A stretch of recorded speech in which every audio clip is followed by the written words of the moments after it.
on Facebook. I need to get these covers up. What is it? ASM, amazing. You got 28, 29, and 30. I think is what we got. Let's see here. Oh no, that's a Ditko with Molten Man. That's the 1963 version. Okay, so then you're gonna then it's 829, 830, and 831 if we're gonna go by the legacy. Here we go. I got it. Yeah, I got it. Yep. Okay, I got the digital comic. That way, I can see 3 issues of a preview from Marvel's website. Mm-hmm. There's Chi-Town. What's up, sir? Hey, guys. Hey. Yo. Drinking a Coke and a smile. There you go. Careful, product placement now. Hey, Stoflo, what's going on? Sam's Tangled Web. What's up, sir? Let's see. Oh, yeah, I got to get the YouTube check thing. Well, the other thing is, too, is that since we've now hit 1,000 subscribers, do we have to do, like, brought to you by such and such? Or no, you don't. No, okay. They're just ads that appear in front of the stream. Yeah. All right. Thank you, Harrowing. That's nice. Brad wishes we had to say something like that. I've been trying that for a while. New. What is up with someone's mic? That would be Chi-Town. Chi-Town, you're too close to your mic. Yeah, you're breathing like I just paid for it. Breathing. Oh. What? Like I'm paying for the heavy breathing. Sorry. Oh, or we could be Vader. Yeah. Is that better? That's funny. Yeah.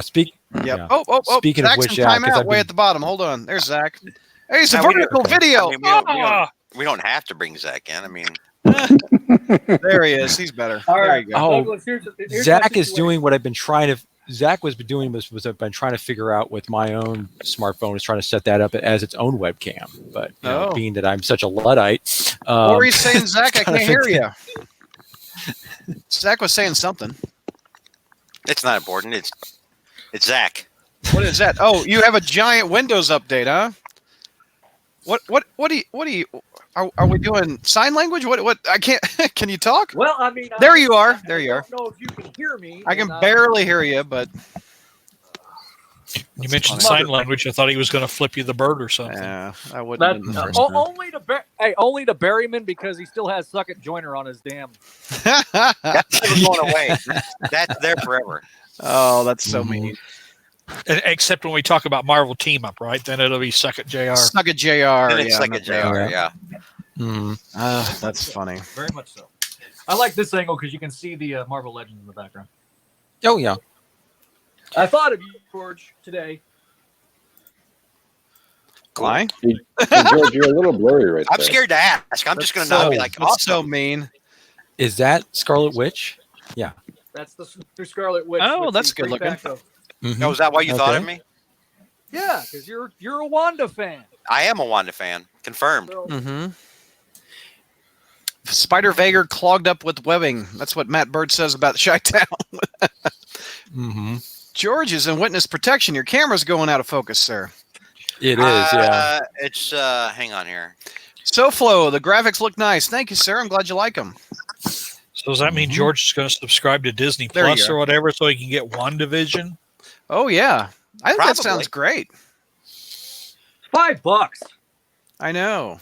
Yeah, it's $5. I mean, well, like the amount of like stupid content that apparently they're throwing at us. I mean, like She-Hulk. Yeah. Mm-hmm. Sign me up. Sign me up. For $5, it didn't have to be good. Right. That Mandalorian show looks great. Now it's different Well, it's different if yeah. you spend $10. If you spend $10, you just should demand quality. But if it's Yeah, $5, you can kind of I'll tell take where that. they spent, where Disney Plus put all the money in with that Yeah. series. You know, because I mean, if you just see the trailer of the thing, so it's just like, yeah, it looks. speaking of something that looks cool, but that I'm not going to pay for, is that new Picard thing? I saw the trailer you put up today. Oh Yeah. my gosh, With man, Riker and great. Picard. Oh my god, I And love Troy that. and Data. Oh, I didn't even see the new one. Yeah. I loved it. It was great. from the oh New yeah, York 7 of Times. 9 looks like 7 of 9 is like Sarah Connors of like Star Trek now. Yeah. I've only seen the first one where they basically they have Data as the singer at the end. I haven't seen but I didn't know that there was a new one with Riker. it just and came Deanna online Troi or today. something on there. Yeah. Oh, yeah, Oh, it's wow. fantastic. Okay. Yeah, it's That on looks like Brad. and I'm debating, was that voice a boy or a girl that was yelling for dad, which was Riker? I thought it was a It girl. sounded like a girl. Yeah, I It think. sounded there like, you go. wasn't it Troy? There's some because it yelled out "Dad" and he said Oh, stop. okay. He was screaming at it like a child, and it's karma that Will Riker would have a daughter. Oh, I know. I think Oh, that'd be yeah. awesome. Karma. No, what we even more karma if it not only was a daughter, but it was half Klingon. Because that whole thing at the end, in the last season where Deanna was dating Worf. Ooh. Riker, you are not the father. Yeah. Yeah. Wow. That's effed up, McNulty. That is. Well, yeah, that's where my imagination actually just kind of gosh. went. I'm a lot darker and twisted than people I love it. imagine me to be. No, I'm not gonna pay for that and watch it because everything I've read about like all the new Star Trek is it's like woke Trek. And I'm gonna pass on woke Trek. I like Discovery a lot. But, I thought it was great. But I'll You're the one. Yeah. No, George, the casting of this is the one where they went out of their way to drop an F-bomb on Star Trek. it was from Yeah, a character that's kind of funny. I'm done. I'm out. No, Captain Pike was so well done, and number one was done, and when you see the Enterprise meet Discovery, it was so cool. No. Anyway, don't badmouth that's it. Try it, classic. George. That's No. classic Star Trek characters. That's not any Discovery stuff. That's not Mhm. the brilliant Michael Burnham or whatever, who's so awesome. Guys, Yeah. you're badmouth and you haven't watched it. It's great. Try it, then diss it. We don't have to watch it. I learned all I need to know from I'm not gonna- Doomcock. Yeah, Hail I'm, not Lord gonna, Doomcock. I'm sorry. I'm not gonna pay for this. Well, Thing. when you sign up for Picard, binge a couple I'm episodes. not. of I'm not going Discovery. to sign up for Picard. I just said I'm not. I said this looks great. I'm not going to watch it. Douglas, Oh. just give them your password and then they Yeah. can watch it that Let way. me- Or Well, I canceled my Or- CBS All Access after I binged it. So just go let it ahead. go. Let it go on for like a week, and then when that Riker, Troy, Picard thing comes on, it'll be on YouTube. You just watch that one scene, and you'll be Oh. fulfilled. Yeah. Mm-hmm. All right. Let's see. I've got a new. I've got a. What the hell's wrong with I that? bet it is just the one scene too. Hmm. Because they don't show up in any of the other stuff, like when they're in space and everything's going wacky. Oh, so it's gonna be like one of the. It's just that one scene. So Yeah. it'll be like we're gonna have our big Well, I bet you cameos of the old it's- cast that show up on this. Oh yeah, I thing. mean, That's like they throw in Data. They throw in. Well, he's Troy. dreaming of Data. Yeah, he's dreaming. He's dreaming Oh, of Data. They really? throw in Oh. Troy and Riker, yeah. and so they're like, look, it's what's next? They're gonna throw in Tasha Yar too, even though she's dead. What And the what black else- what sludge else can we monster. do? I don't know So why my camera's. Well, if winging he's up. hallucinating data, I mean, I can imagine. you they probably can have throw set that it thing. for autofocus or something. Well, I mean, Does it have a setting? literally, absolutely nothing has changed with this camera.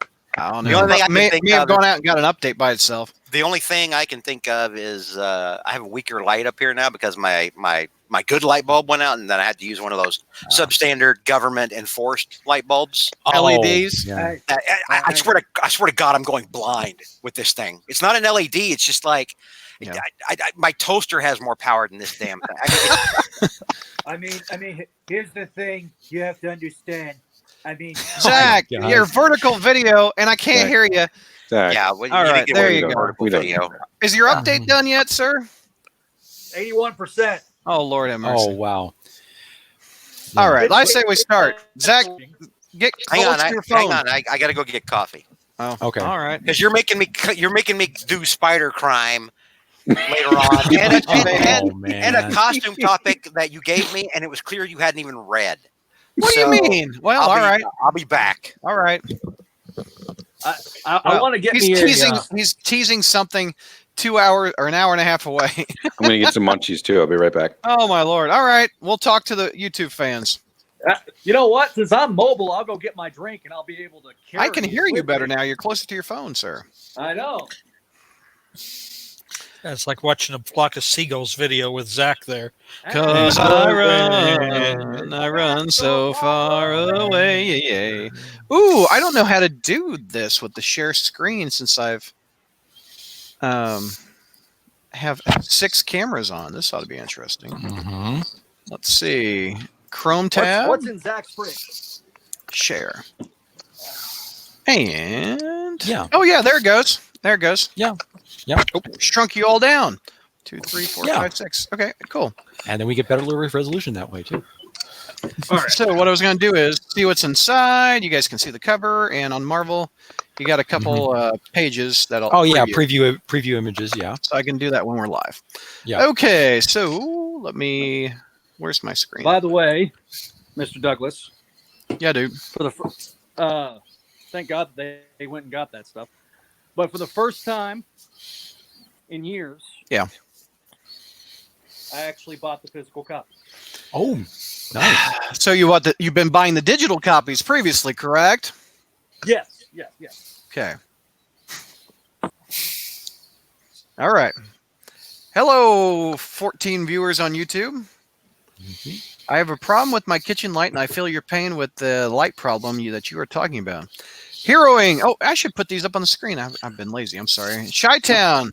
Did you see that Bagley is going to be at Ace Comic Con next week? No, I did not. Bagley's a nice dude. Yeah, I better take this hat off. I might offend. Yeah, you're going to offend somebody. Yeah, you don't want to get demonetized on YouTube now. They demonetize Trump supporters? Is that what they do? Oh, well, there's a kind of a thing going on a little bit sometimes. Matt Bird with says the- Star Trek that's a Discovery, conspiracy George, going on. that is woke, and sadly Star Wars may be heading the same way. Yeah. Well, yeah. yeah. Well, Star Wars already left that barn. Yeah. Well, that's the thing, because I'm in the process of kind of writing a retrospective on all the Star Wars movies. And it's just kind of interesting because they're trying to, right now I'm kind of looking like all the stuff like behind the scenes stuff that they went into making that. And I kind of find it interesting how the first one, because they had all the adverse, conditions and how nobody expected this thing was going to, succeed and all the stuff it's like in a way that kind of made it into the first one, kind of a better movie. And then when you got all these ones where it can't fail. There's no way the Star Wars is too big now. And it's like all these different, like a kind of expectation of everything's going to be good. But then when you look at the more recent ones, it's just kind of like, yeah. It's just like, it's just almost like to the point where it's interesting how the new ones have kind of become kind of considered standard fare in a little ways, even though they try to still make them as like, oh, these are going to be celebration kind of thing. And even though it's going to be, this one is supposed to be the last of the Skywalker saga and stuff, it just at the same time, it's like, they're not going to quit making more Star Wars movies. Well, no. They're not. I mean, they paid $4 billion for it. Why would they? But the thing is, the problem that Disney ran into was that Disney just expected it to make money, and it has. I mean, it made a ton of money. Heck yeah. But then they got disappointed with the reaction to the second film that they did to the Last Jedi, and then Solo, which was tanked. Well, it didn't tank, but for a Star Wars movie, it really underperformed. And the thing is that Disney expects the name to carry everything. They're like, it doesn't matter what we do, they'll go see it because it's Star Wars. That's not true. Oh yeah, people want quality. Yep, that's right. They're not going to see it. This is why when you guys like, oh, George, you're not going to pick up this issue, Stegron's in it, and I'm like, no, because it's probably crap. Because most of the stuff that comes out today is junk. Oh yeah. I mean, all right, let's start. Wait a minute. Yeah. There goes Zach. His update must have worked. I'll wait for his Zach. Update must have gone through. All right. Well, you're going to totally, which was funny because, and this is totally going to really, get the pitchforks out for me. When I first saw The Last Jedi, I didn't actually mind it at first. You go straight to hell. I know. I'm never going to join me, Mike, because I liked it. I'm never going to live that down. That is terrible. The writing was bad to the point of being insulting. Oh yeah. After you see it a couple more times, you kind of realize, you really start seeing the flaws in the thing. I recognized it. I recognized it as soon as they did the answering machine gag at the beginning with the Star Destroyer. Yeah. I was like, that's out. I'm out, dog. I'm out. The what gag? Where you had that jackass Poe Dameron, and he's calling the Star Destroyer. He's like, hello, is so and so there? Hello, can you hear me? Hello. I'm waiting. Yeah, and he does like a mom joke and stuff. And I was like watching them, I'm like, seriously, this is where Star Wars is now? This is where we are. This is what we've gotten to. I was mad. I was visibly angry. If you had been sitting next to me, you would have seen me. I thought it was funny. Well, that goes to show you, George, that you are a smarter man than I am. Should fart jokes be in Star Wars, Brad? No, never mind. Brad's going to say yes. The answer is no, by the way. By the way, well, in Jabba the Hutt's palace, wasn't everybody cutting farts? No. There was a lot of secretions and oozing, but nobody was farting. Well, that's the same thing. Okay.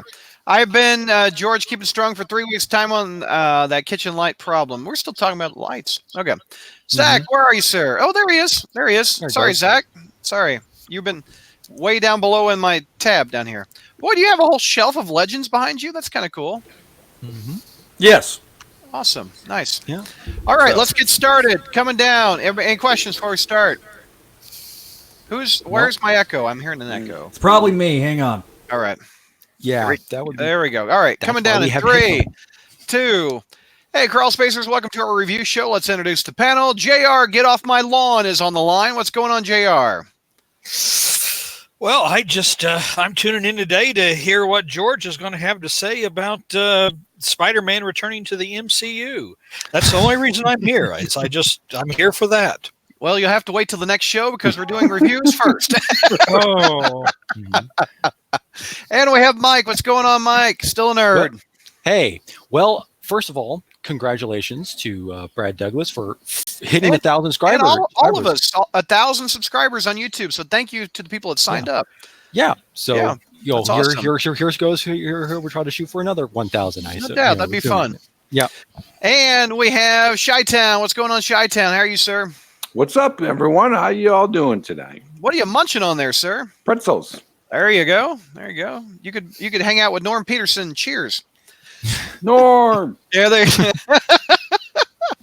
George Suckett Joyner Berriman is in the house. What's going on, George? Hello, everyone. Glad to be here. If you watch our YouTube live stream, we have put names, and sometimes these guys put captions under their names. You can just tell what George put. So, under Zach's name, he didn't even put his name. He just is called Hating on Berriman. What's up, Zach? Man, it is good to be back on a review show. Oh my Good Lord, you're God. loud. Echo. Everybody down. Ah, Wow. R.I.P. my ears. Good Lord, that is one loud mic. Wow. Can you hear me Can't now? wait for. yeah. I could hear you before, but now I can't hear anything. It is good to be back. Imagine if he had taken that moment to yell like a Muppet like he does half the time. I'd be going to the ear doctor tomorrow with like blood coming out of my head. Oh my gosh! All right, that's one of the advantages of being old. I'm deaf, so it didn't bother me. Jr. didn't hear a thing. All right, Yeah, I'm just gonna itch my nose right now. lower the volume more. Take it down. God bless. Okay. hang And on. we've got a bad echo. Woof, Oh, man. Okay. Before we get, we're going to tackle 3 ASM. Well, he just left. Okay. He has to adjust his This is All right. This is, So on this live episode, podcasting, we're going to folks. review 3 issues of Amazing Spider-Man, number 829 to 831. Before we get there, we have a new iTunes review since we last recorded. Whoa. By the way, Chartable.com sent me an email and they said, hey, we are a service that scans iTunes from all around the world.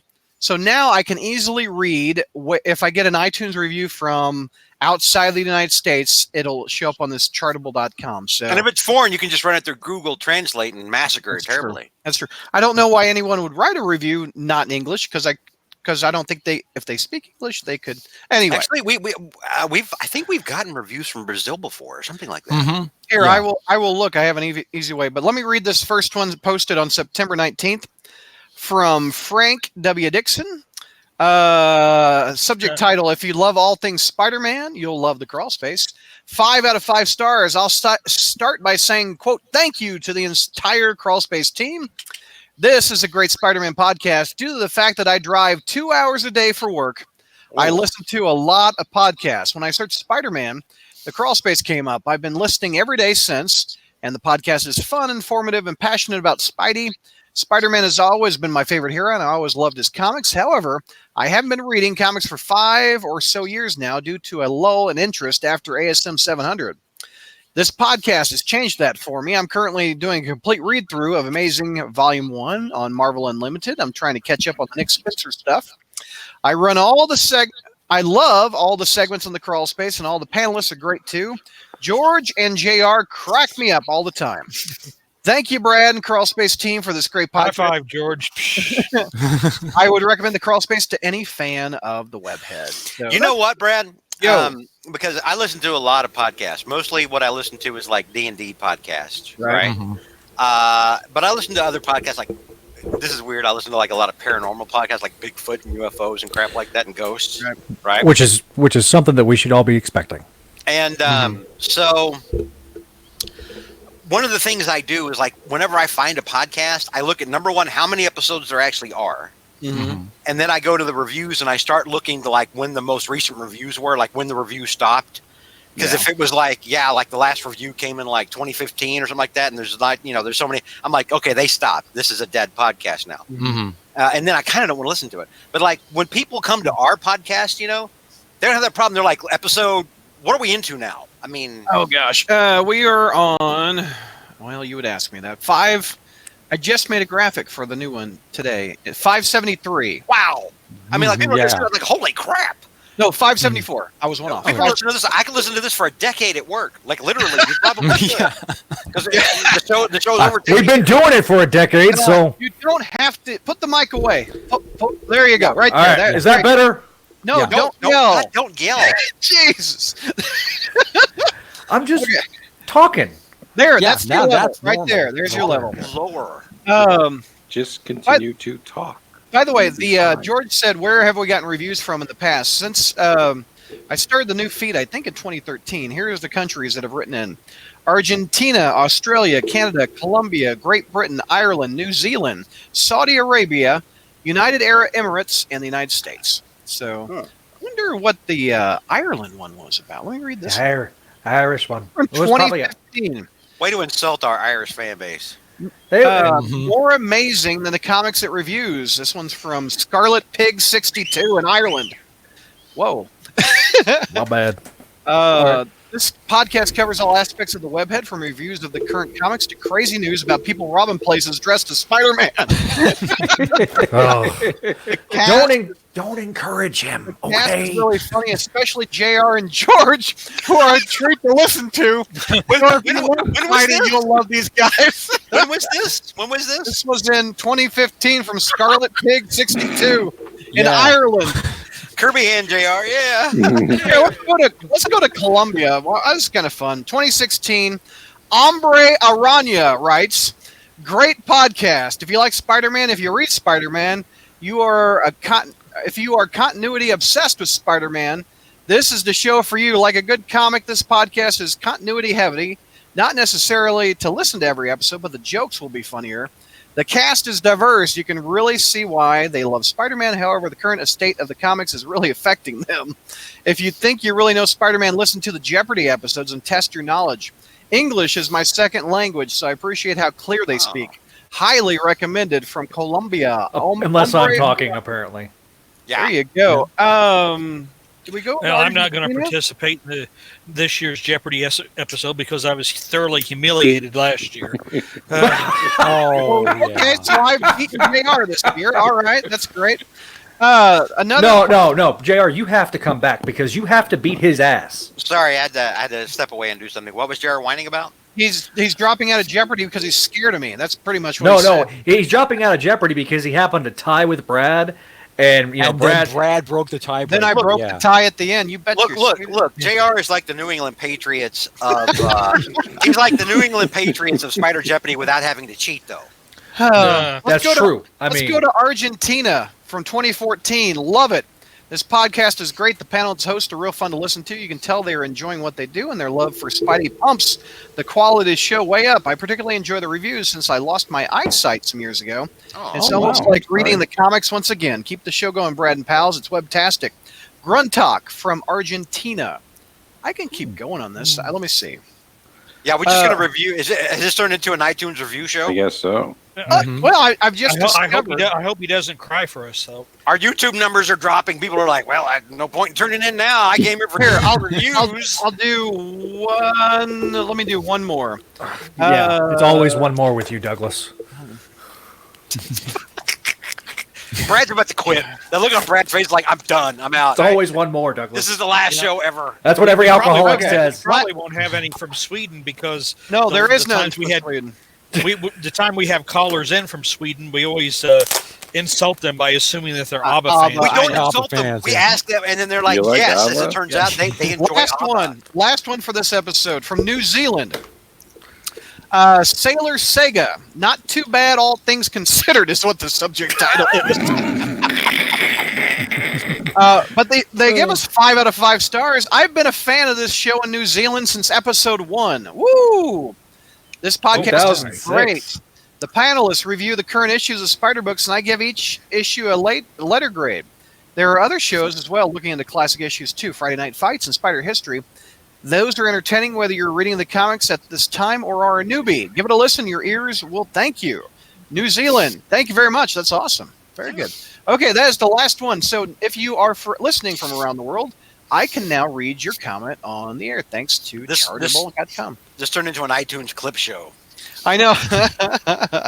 Okay, so let's tackle ASM 829. Who's got that issue? Who's reviewing that? Zach, it is. 820. Yes, 829. Yes, sir.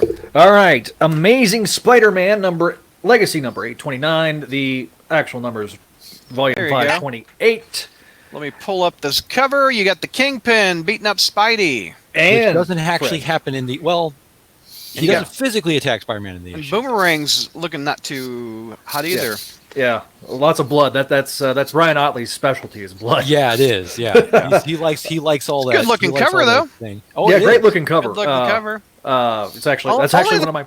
Only the Kingpin could pull off an ascot anymore, can he? I mean, it still looks cool, right? Oh, speaking of, just real quick, Funko's got like a Ramita Senior. Oh, I know. Did you see? That's awesome, Kingpin isn't it? figure. Oh, that looks so cool. He's got the thick Ramita Senior eyebrows. And Oh, it's I know. It looks so so good. cool.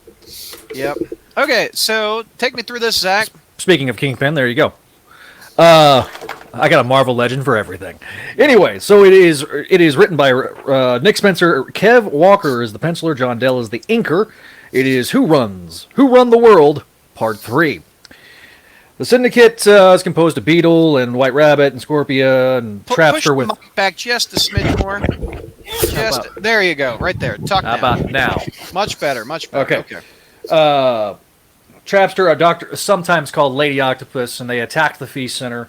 And Peter then shows back up, and he's climbing over a skylight, and then he finds out that Oh, there you are. Randy Robinson is making out with the Beetle. Mm-hmm.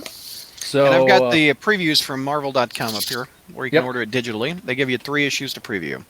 3 pages to preview. They give you 3 issues. No, 3 pages. You're right. Yeah. Go ahead. So the Beetle and Randy have a conversation. Meanwhile, Peter is trying to find his old long-distance spider tracer receiver. It's kind of crazy that it still works. Anyway, because Fred had a spider tracer that Peter slipped on him in the previous issues.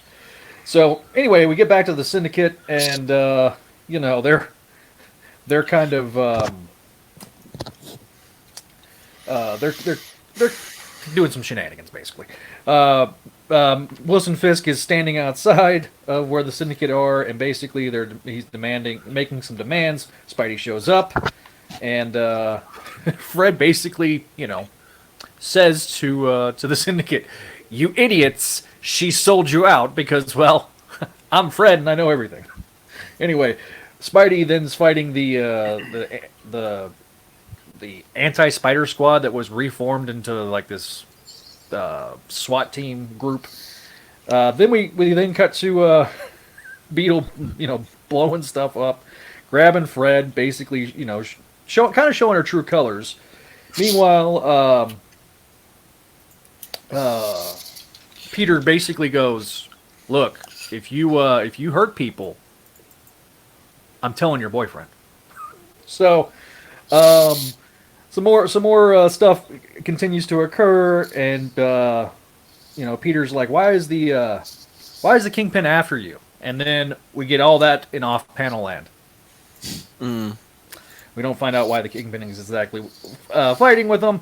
Meanwhile, the armored transport that's transporting the Syndicate, well, they were able to escape. Meanwhile, at the Feast Center, Randy's on the phone, and this big guy with his turtleneck and his purple jacket, he's like, he's like, "Who are you, bud?" And he's like, "Oh, good. You got some more mops?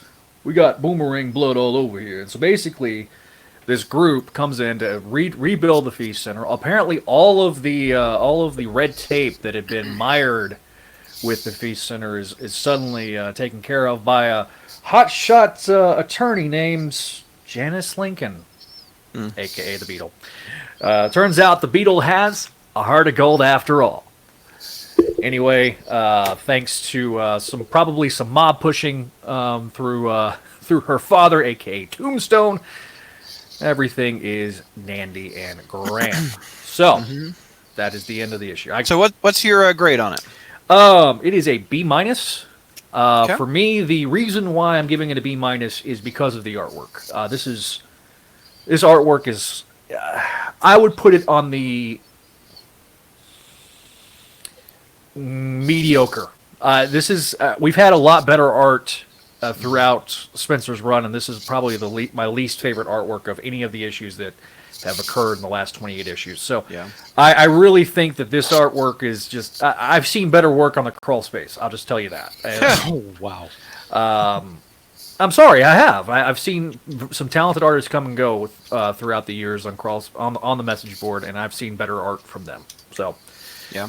My bad. So a B minus out of Zach. Let's go around the horn. George, what do you give it? A plus. 8. Woo! I like this. Okay. Chi-Town. A. Hey, McNulty. B plus. JR. B minus. C plus out of me. Woof. Oh, wow. Ooh, man. All right. Man, Wait, backing up. Art must have really, Now- He must now really we- must not really like hate the him. cover. When was the last time I alone gave something the highest grade? Yeah, well, Yeah, no welcome kidding. to the Twilight Zone. All right. Yeah. Uh-huh. So, Yeah, the hell's freezing over? Yeah, Yeah, I heard. no doubt. Okay. So, Zach, big pros. What's the big pros out of you? I love the characterization of Peter in this issue. I kind of found it funny when Randy's talking to Janice about how the roommate that he always complains about is not in fact Fred, but it's actually Peter. Yeah. And Peter's like, wait, what? That made me laugh. I like the characterization of Fred and the Beetle, but you know this was an issue that type of issue that I was looking forward to when we got Spencer, which was bringing in the superior foes and utilizing them. I love the fact that we're seeing Lady Ock. It tickles my 90s fancy. 90s fancy. It does. I'm a Lady Ock fan. So because she's from that wretched story, according to George, Is known as the Lady Clone Ock Saga. the same named Yes. character that was in Yes. Spider-Verse? No. Carolyn Trainer. Is it Carolyn No. Trainer? Or who am I Carolyn thinking? Trainer was not in Spider-Verse. That No. was Well, was Octavia. That was like, Octavia. what was her Octavia. name? Lady Spider, wasn't it? No. That was in The Spider-Verse. Her steampunk name Spider- was. Oh yeah, that was she it was that thing. she was Octavia. Octavia. Yeah. yeah. In the Spider-Verse. In Octavia Moved On. Otto, I think. Was her Oh, name. okay, different. Yeah. Never mind. Yeah, it was a whole different character. Never mind. Okay. So, what's your pros? Pros, characterization I thought was good. I liked the Kingpin kind of outsmarting his promise to what's his name? I want to call him Sense Demon, but it's not. It's Kindred. Kindred, Basically, he's keeping his deal with Kindred alive. Basically, and I like how Peter basically uses the situation to his advantage. I like how he used his brain to basically use the Syndicate to get past this situation. And ultimately, he saves the day and everything along those lines. Okay. What's some other pros out of the panel? Well, for starters, I think just to go back to a little bit to the characterization of Boomerang and Beetle. I like how the fact that even though Janice thinks that she is kind of, basically trying to, get revenge on Fred and stuff, she's far more like him than she wants to admit. And I thought that came across very well in this issue, especially when, because, after all, it takes one to know, with Fred, it takes one to know, takes one to know one in terms of like you figure out how he was basically double crossing everybody like this, and also how Janice is basically also not above trying to kind of lie and manipulate to get what she wants, especially when you get to see the interaction between her and Randy in the beginning. I mean, she's just kind of like the way she kind of so I kind of like the implication there that her time with Fred has kind of made her a lot more like him, essentially. And plus the fact she is a lawyer, so there's that angle too. So I kind of like that, how Spencer's kind of showing that with those two characters, and showing that they're kind of two peas in the pod, even though they both would not admit it at all. I don't know if George or anything, because you're more of a Superior Foes. You're definitely a Superior Foes fan like I am. I don't know if you would agree with that or not, or just No, I love the whole thing because it makes it. I love Superior Foes. Yeah, and it's making me love everything Spencer's doing with Amazing Spider-Man. I mean, because I wound up liking Superior Foes so much more because at the time Superior Foes was out, it was, I had stopped reading the main title. It was like Untold Tales of Spider-Man in the 90s, where the Clone Saga was going on. So that's why I'm getting such a big kick out of all this, I think. And I think that integrating those stories into Spider-Man's world, Superior Foes kind of took place in its own little pocket stuff, divorced from everything else, and it was able to utilize villains and create new villains, in the case of Janice, that were able to bring out a comedic element to some of these C-list characters, like Shocker, like Fred, like Janice, and they made them three-dimensional. Spencer did a great job with the characterization of these characters, because they still felt true. I mean, Fred is a dastardly devil, but he's basically the type of character that you want to root for, because he is a dastardly devil, but you know what? He kind of got that little bit of heart of gold, and you're seeing that now with Janice. So I like that. I like that there's growth within.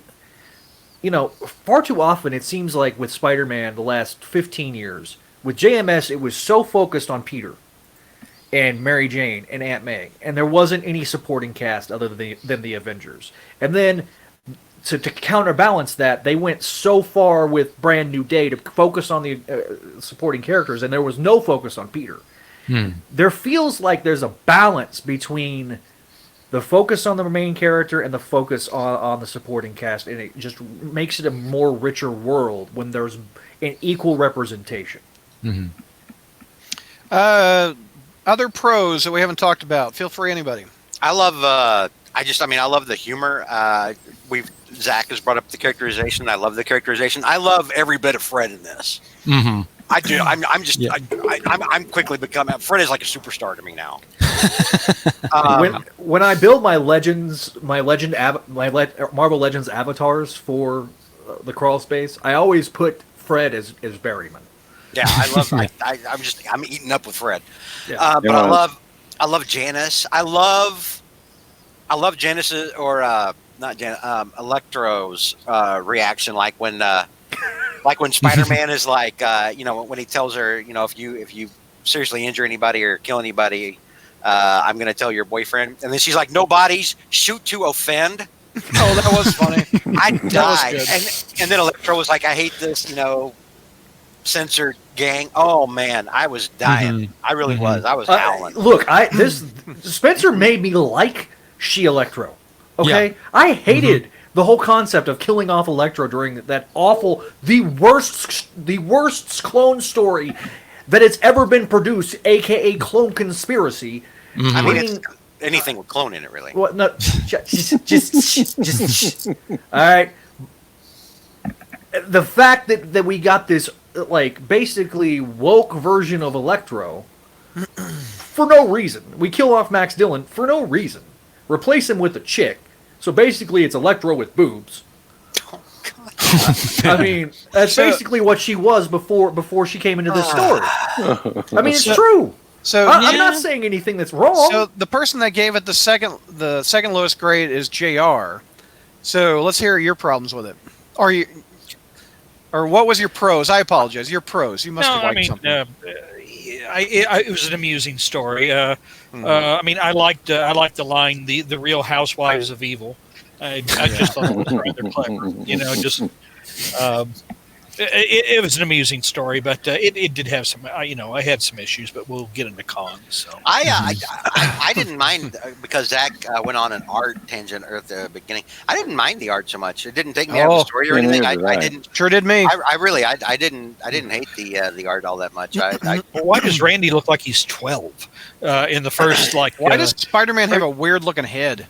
I mean, that is one weird looking Spider-Man throughout this. Yeah, whole well, book. he kind of has wrinkles. I mean, it's like it's kind of like just ugly. Ugly. Also, I'll go even further because you know me. I'm right now. I'm reading one Spider-Man title. Yeah. That's it. When you ask me how much Marvel am I reading, I'm reading one Spider-Man title. That's all. I don't read any other Marvel. Period. This is all I'm still reading.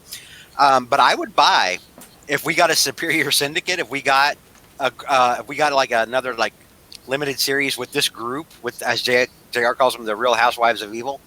I would read that. If Spencer was not writing it, would you read it? No. Yeah. No, I would need it. I would need it to be with Spencer. Yeah.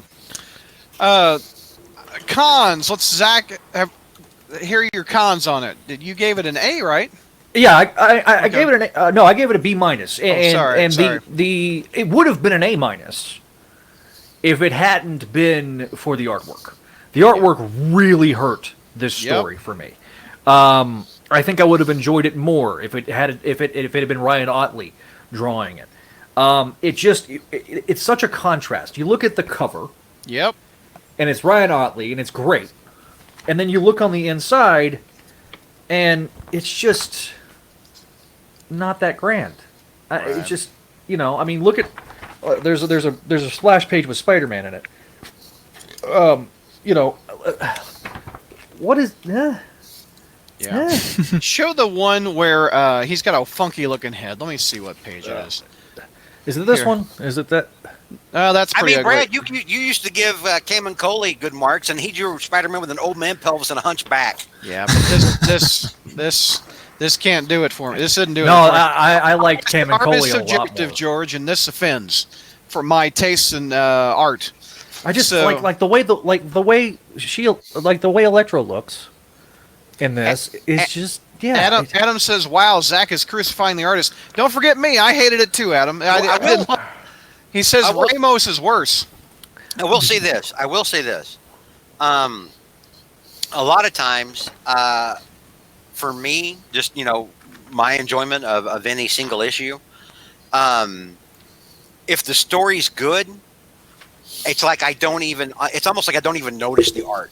Right. If the art even isn't my cup of tea, if the writing is ass, if the writing is terrible, like we have the last 10 years, it just makes problems with the art more prevalent. I agree. The writing is standard. I mean, it's Spencer. My problem with this issue is Spider-Man wasn't in it that much. It was more of a Fred story and the Sinister. What are they called? Syndicate? Is that what they're called? Sinister Syndicate. Yeah. It was more of a Fred and the Sinister Syndicate with Spider-Man guest starring. That was my problem with it. And the artwork didn't help it. So this is probably my lowest Spencer grade I've ever given. My only real big problem with this one is where it was kind of like towards the ending, not with the whole Janice helping fund the fee center. It's when Boomerang basically tells Spider-Man, "Oh, why is the Kingpin after him?" And we don't hear it, and it feels like. I don't know if it maybe because it's supposed to be like, I guess whatever Fred stole was supposed to be a MacGuffin, but at the same time, it's like, it kind of felt like it just kind of, it was just an abrupt ending. Like maybe there was supposed to be another part to this, but then when we get into some of the other issues, it feels like, there's other stuff that is kind of come in between this. So it almost felt like this didn't feel like it really ended. It's still kind of. This plot point of Fred stealing some crap from the Kingpin is still lingering. Yeah, and this could have easily been a conclusion to that subplot, and I understand what Mike is saying. It's like like the payoff better be good, right? Like it better be funny. Is it something that's getting delayed because we have all this tie-in with this I think it is. Carnage verse crap? I think it is. I think that's why we never got to hear what Fred told Spider-Man. In that case, it may be a little out of Spencer's hands. Probably. It could be. Yeah. It could be. If it's like a scheduling thing, and they're like, "No, I know you're getting to this big reveal, but sorry, we've got to have this tie-in with this garbage title." Mm-hmm. I like that garbage title. no, I think it's good. Berryman, I'm going to say this. I haven't been the biggest Venom fan for a long time. We're not going to convince George. He's not going to But like it. I'll say this. It's a symbiote thing. I'm not even from trying, from a purely subjective position, I'm not a big, like I'm saying, I'm not a huge Venom fan. His first appearances were his best appearances, but the Venom title has been consistently one of the best titles, and Donny Cates I think is the second best writer in the Spider group right now, behind Spencer. I think if you got Donny Cates to, because anytime he's brought in Spider-Man and had Spider-Man involved, Peter is correctly written. And I judge a Spider-Man writer, a Spider-Verse writer, if you will, on how the characterization of Peter and Eddie and all the characters that are related that he's writing, are they correct and are they true? I think Donny Cates understands Spider-Man, understands and has a bit of an understanding of Eddie, and has made Eddie a far more three-dimensional character than he had been previously portrayed. YouTube chat is really wanting to know if George and JR have read Life Story, and I suspect not. And is there any? JR's read a few of the issues, I think. Have you read Life Story, JR? Yeah, I was. Okay. That question I said I didn't read was I thought it was Superior Foes. You've never read Superior Foes. I'm getting it mixed up. George has not read Life Story. Yeah, that's the one by Zdarsky. Right. Yeah, that's a non-starter for me. Well, I'll say this, Barryman. JR, what did you think of it? I guess in a way I was impressed with the first issue, but then I was pretty underwhelmed with the remainder, to be honest. And Zach and I have reviewed it on the Patreon satellite. So if you want to check go to that out, patreon.com/crawlspace and for $5 on a subscription, you get to hear me talk about it more. And here's the thing. I mean, I'm just going solely off of my own experience with Zdarsky, which was that. What was that satellite title he wrote? Spectacular. And I'm sorry, the way that thing started off was so god awful, goofy. Yeah. That I was like, I'm out. Dog. Adam Never says again. It's way Never better again. than Zdarsky's wacky spec run, review which it. I would Never agree. again. Never again. I will say this, Barryman. It was far and away the best miniseries I've read, Spider-Man related, in the last 10 years. Yeah, That's not saying much. Well, I know it's a very low bar to that's not a high bar to reach. It is legitimate. If the bar is C, this was easily an A. Mm-hmm. An A title. I think it did kind of fall off the rails at the end. The last two issues were kind of okay. They were B's, but it was very strong. Yeah, right. The first four issues. All right, let's. Yeah. Oh, go ahead, Mike. Then we're going to. I was just going to say the only thing that really hurt that series was because you can kind of tell that Zdarsky wanted to kind of expand it, but he was only limited to do 6 issues. I think if he was allowed to do 12, he's going to do 6 more. If I had to guess, I bet you that miniseries. I'll bet you they're going to do Life Story 2. Life Story is Zdarsky's Spider-Man Human Torch by Slott. Yeah. That means it's an anomaly, and the rest of it. Hence why it's a miniseries. That is true. And he wasn't trying to make his own continuity. Yeah, that's what Mike Murdoch just said in YouTube chat. All right, we are moving on to ASM number 29. This is a Mary Jane centric book with a beautiful Ryan Otley cover on this one. This is ASM 830. I apologize. It's Ryan Otley's like Mark 90s Mark Bagley and McFarlane. McFarlane had a child artistically. Wow. And they birthed Ryan Otley. Chi-Town, you've got this one. It's Mary Jane centric, so I picked you. Oh, there you go, buddy. Take me through it. All right, so we have Amazing Spider-Man number 29, or for Legacy numbers 830, written by Spencer, and art done by Francesco Mana, and he does a really good job. So I don't want to hear any shaming on art on this issue. So in fact, shut up. So we start off. Let's go back to the Ryan Otley cover. I mean, it is a really good cover. Just looking at it, it's a really good cover. You can actually make that a smartphone wallpaper if you wanted to. Yeah. That's a good poster cover. Yeah. Or it would make a good message board banner, which is what I did. There you go. I see what you did there, Douglas. Yeah. All right, so we start off the issue with Peter and Mary Jane rehearsing some lines that the movie gig that she was offered. And Peter basically says, you have to do this. You have to take it. So she decides, okay, I'm going to go do it. And both of them are feeling like they don't want to leave. You know, Peter doesn't really want her to go, but Peter wants her to succeed. And Mary Jane doesn't really want to go. You know, second chance, she wants to stay here with Peter, but, you know, give it a go. You know, she's starting over with her new movie career life. So things are being made. They share a kiss, and then Spider-Man says, I'll be right back. I just have to go take care of a few things, and, you know, I'll be right back. Nothing to worry about, but we all know that Peter will not be right back because that's the old Parker luck. But the thing about this issue, it starts off is that Peter knows that right away. I mean, he knows this is, you know, something's going to fall flat. And throughout the rest of the issue, he's kind of like inner monologuing about that. But the one errand that he has to go do is go help out his Aunt May, and then he was going to help Mary Jane pack up the suitcase and then, you know, take her to the airport. Real quick, DC Marvel Fan Guy says, fun fact, the dialogue Peter and Mary Jane are reading from the script is from Web Spinner's Tales of Spider-Man #3. The exchange was between Mysterio and his friend Betsy Schneider. Wow. Ooh. To quote Adam, that's a deep cut. That is Wow. okay. When we kind of took it for face value that Nick Spencer said he read every Spider-Man book that has ever been published. He's a red Web Spinner. There He you go. might have. I mean, if you're pulling from web spinners for a Mysterio story with that the abortion of an art. Now that was some bad art. That man. was some awful art. That was trying so hard to be Ditko, but like it was like it was like the dime store version of Ditko, Store Ditko. that hangs out with a paper sack, just getting drunk all the time. That's Wino Ditko. Oh my Yeah. God. What kind of beer, George? What kind of beer would he be drinking?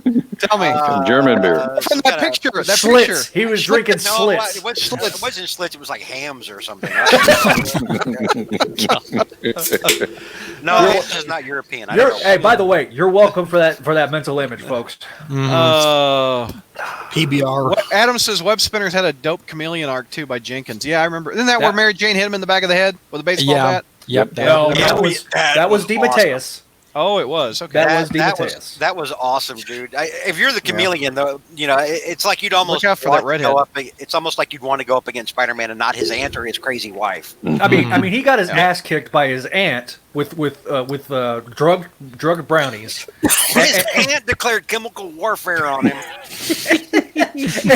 and his wife knocked him completely unconscious with a baseball bat. I mean, if you're the chameleon, how do you come back from that? Well, I love seriously, Jane's like, you know, in her mind, she's like, oh my God, wait, you're just a dude with a mask. Yeah. Whack. I like Mary The Jane in Jenkins that story issue.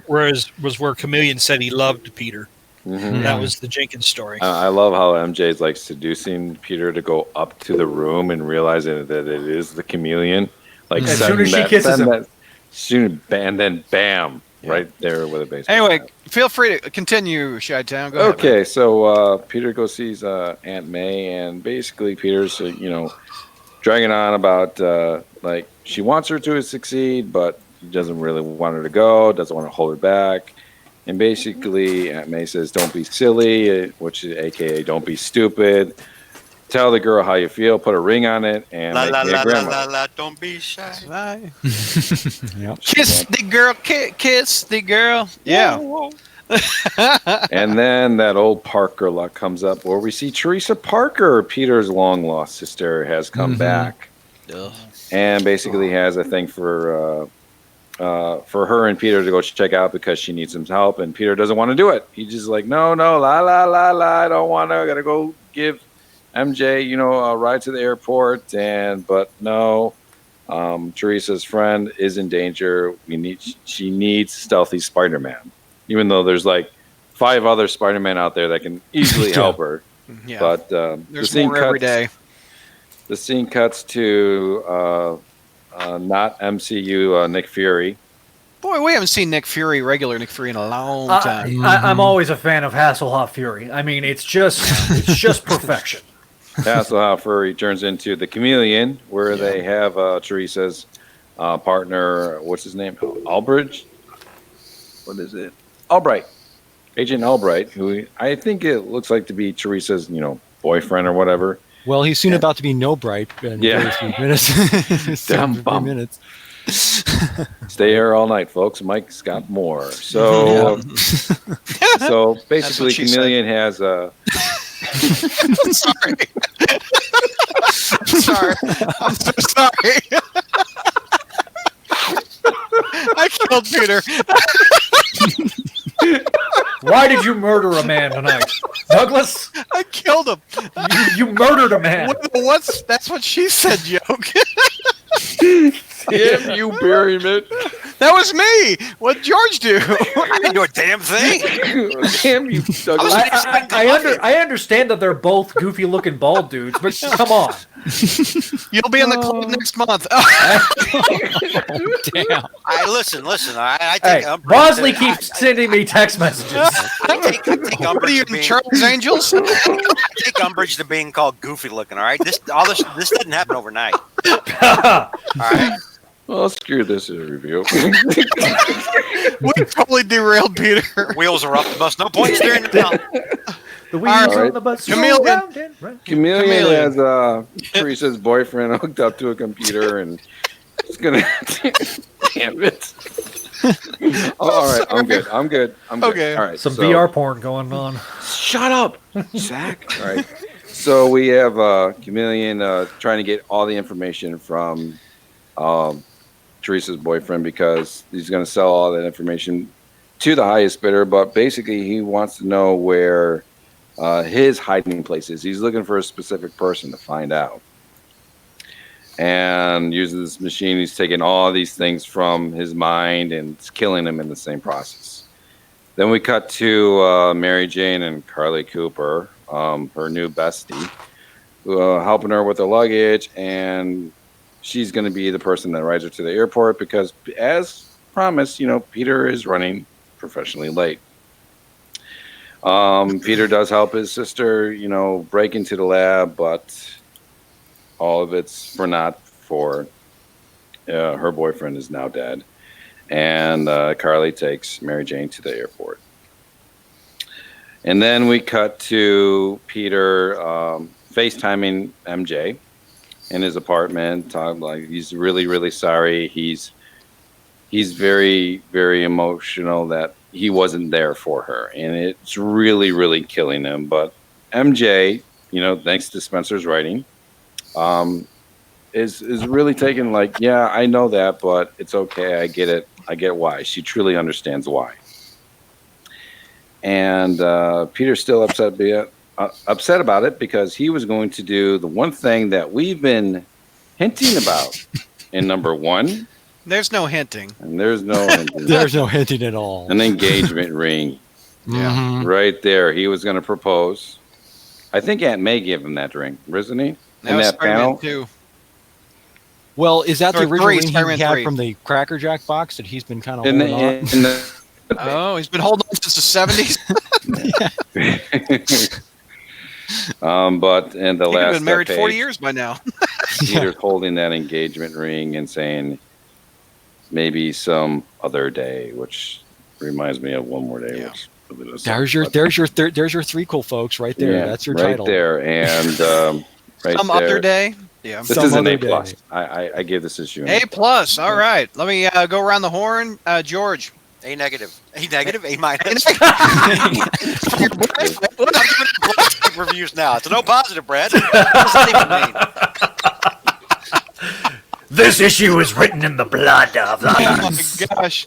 Wasn't there a Marvel Kiss comic that had blood in it? No, that Yeah, was it had Kiss's blood. Grunwald. It had Grunwald. His blood was in that. No. Squadron Supreme. Grunwald's ashes were in the squadron. Ashes, Supreme. not blood. Okay. Wow. This Okay. just took a hard left.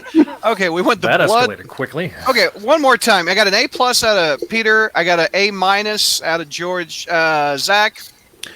I give this an A. Plus. An A. Mike.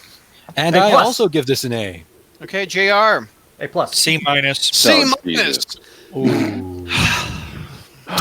All right, let's see. Chi-Town You is crotchety now old man. What did you give it, Now, Brad? I want want to. to I stand want by to and give it have yet. insult Give me a George second. like that. What, Jr.? Well, Zach called George a crotchety old man, and I told him I wouldn't stand by and let my good friend George be insulted like that. No, I was calling you a crotchety old man because you said you called it a C. You gave it a C You minus. shut your damn mouth, Joiner. All right. I'm going to give it a B. No! I'm going to give it a B plus. All right. So, Chi-Town, your pros. Peter knows this is coming when he's talking the narration in this issue. He knows that he won't be there for Mary Jane, and it's killing him. We haven't seen that since JMS. The writing with Aunt May too. We haven't seen that since JMS too. So Spencer's really digging into both the three main characters: Aunt May, Mary Jane, and Peter. And I just love how Peter, like, he knows this is good. He knows he's gonna unintentionally screw this up, and it's killing him. And I love how he's writing Mary Jane like. We've been so used to Mary Jane that's like, I can't handle this anymore. The fact is she can handle it. She doesn't like it, but she can handle it and wants nothing more than to handle it. And Here's my question. Because Chi-Town, you're the biggest marriage supporter, a real big Mary Jane marriage supporter. Hey, How dare you? You whole I meant to say he's the biggest Mary Jane fan, but I went marriage instead of Mary Jane. But forgive me, sucking Joiner. Raise your hand if you raise your hand if you teach kids how to speak for a living on camera. Raise your hand if you and somebody else on the podcast were once part of a website that started because of them trying to kill Mary Jane off in 1998. Oh my gosh! All right, I don't even remember my damn question to Chi-Town. You just trampled over me. You done effed up now, son. Here it is. Chi-Town, don't you think this is sort of if it's a tease that this is never going to happen? Isn't it like eating like a meal and you're hungry 10 minutes later? I mean, don't you feel like it's a bit of a tease? Yeah.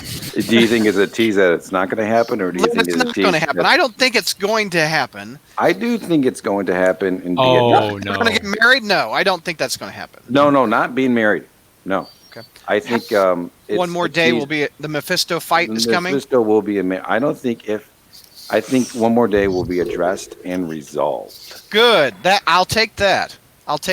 Now, if they end up, Well, if one more days are addressed and resolved, then I don't know how you resolve that without them being married again. Once it's resolved, they go back to like, we were married, so they're married again, but they're not going to get like, I don't know if they do like a renew your vows type of thing, but I think they will be married. So if you find out today, Peter, that you were previously married and you've been single for 10 years, would you immediately go back to your wife and say, hey, we might as well? I don't. Might as well. Or are you going to be a swinging bachelor? Now, JR would say might as well. Yeah, I sure would. I sure would. So, JR, let me pitch it to JR. If you found out you had been previously married and you'd been single for the last 10 years, would you go marry your wife again? I just threw him a pitch. This is a trick question, JR. Be careful. Tread lightly. I threw you a pitch, JR. There would be an agreement written up. What does that mean? What does that mean? It's like, okay, if we're going to do this, JR and his wife not renew. If we're going to do this again, here are the rules. The first time there were none because we thought we were in love. Now we realize that now of course reality sinks in, and you realize that that's not what it is. What is it? I have yet to understand that. I've yet to figure it out. But the way I figured, the thing is though, if I found out the thing is though, where would my kids fit in this? I mean, I've been married for 30 years, so if I found out that I was married then single for 10 years, where does that leave my kid? Yeah. So Adam and YouTube says JR is going for the prenup, is what Adam and YouTube chat says. Yes. If I may, Brad. Yeah. If I was, married, then got divorced to my ex-wife, and then went back to her after 10 years, I wouldn't do it. She's not an ex-wife. She's a current wife. Well, I have an ex-wife, so I'm using my own example. I wouldn't trade my daughter for the world, and I know Jr. wouldn't trade his kids for the world, but I would trade my ex-wife for a Klondike bar. Oh my god! So, JR's like, wait a minute, let's not be too hasty. I almost spit on the screen. Yeah. I was about to say, I'm impressed that Zach thinks he could get as much as a Klondike bar for my ex-wife, probably not. Yeah. I don't know. My ex-wife. Look, I'll say this about my ex-wife: she was hot. So I mean, somebody may be willing to part. What But would she you was do for a cold like a Klondike bar? I'll tell you right.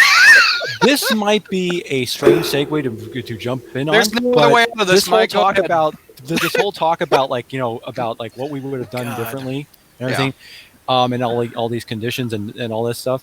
That's one of the reasons why I kind of liked this issue, is because how often have we seen in the past 10 years Peter was going on these in these different relationships, and basically he's been basically told, if you really love me, you would do this.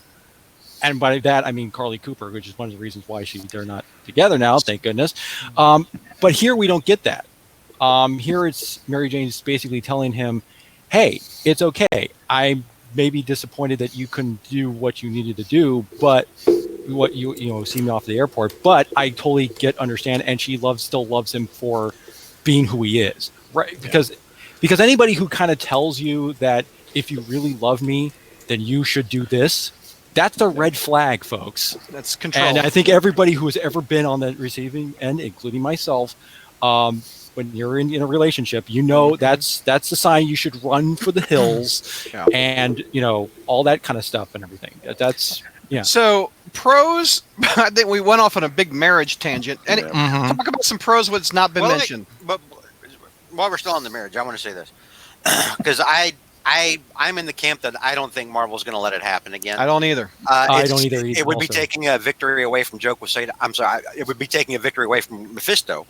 And I don't think that Marvel's just willing to let that happen. I think they're at a place where the fans are amenable to having Peter and Mary Jane together in a obviously meant to be together forever kind of way, but Marvel still has a stick up their ass, I think, about the whole marriage thing, which doesn't make any damn sense.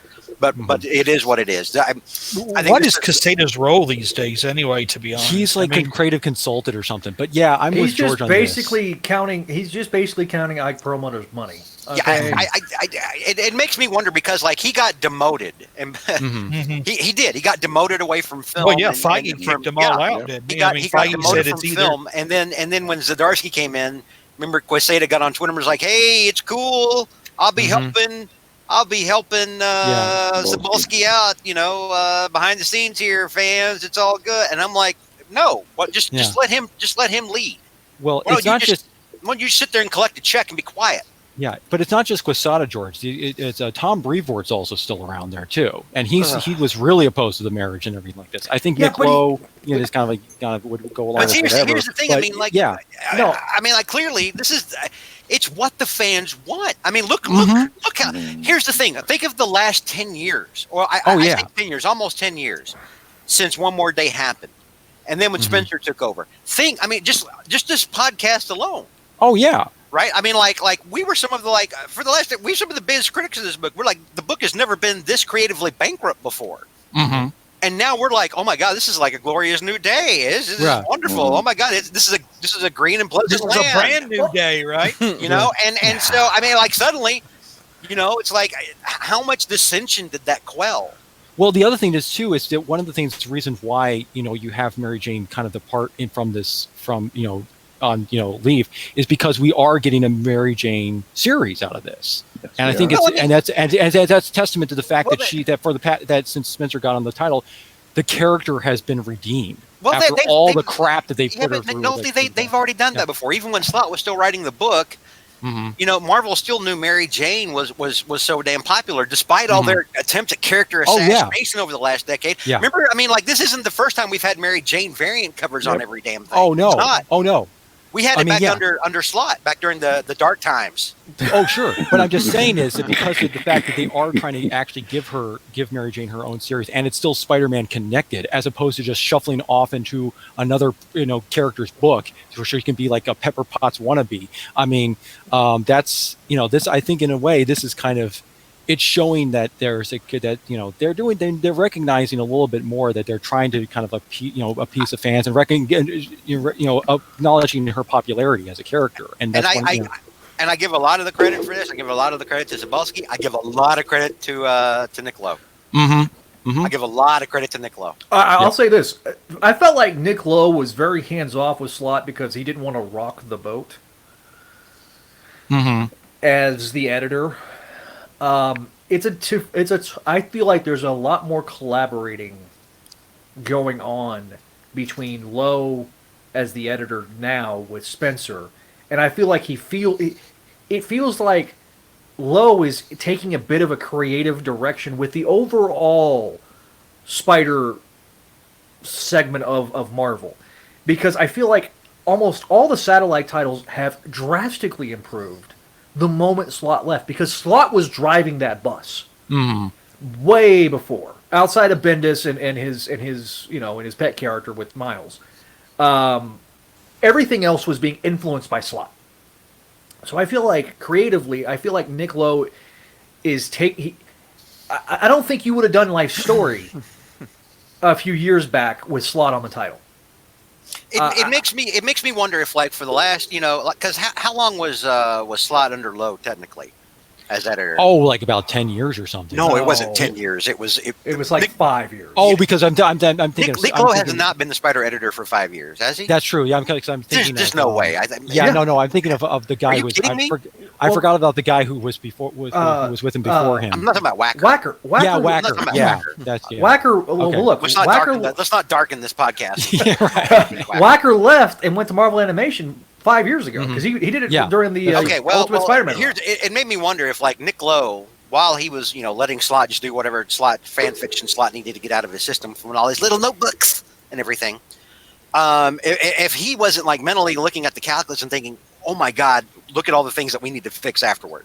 And maybe he and Spencer were on the same page with that. I don't know. I mean, that's conjecture. I'm just saying because there's been so much focus on fixing things, and it's been glorious.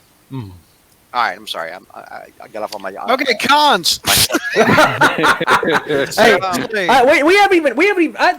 Nobody else has done pros. We've been talking for a long time, so let's get on to the cons, or what? All right, we're going to move on. I'll go with cons. All right, hit I'll it. volunteer to go first with cons. Carly Cooper's in it. That automatically that would have knocked it down. Carly and Teresa being in it. And by the way, Teresa was in that one shot with, like, what, Kingpin or whatever.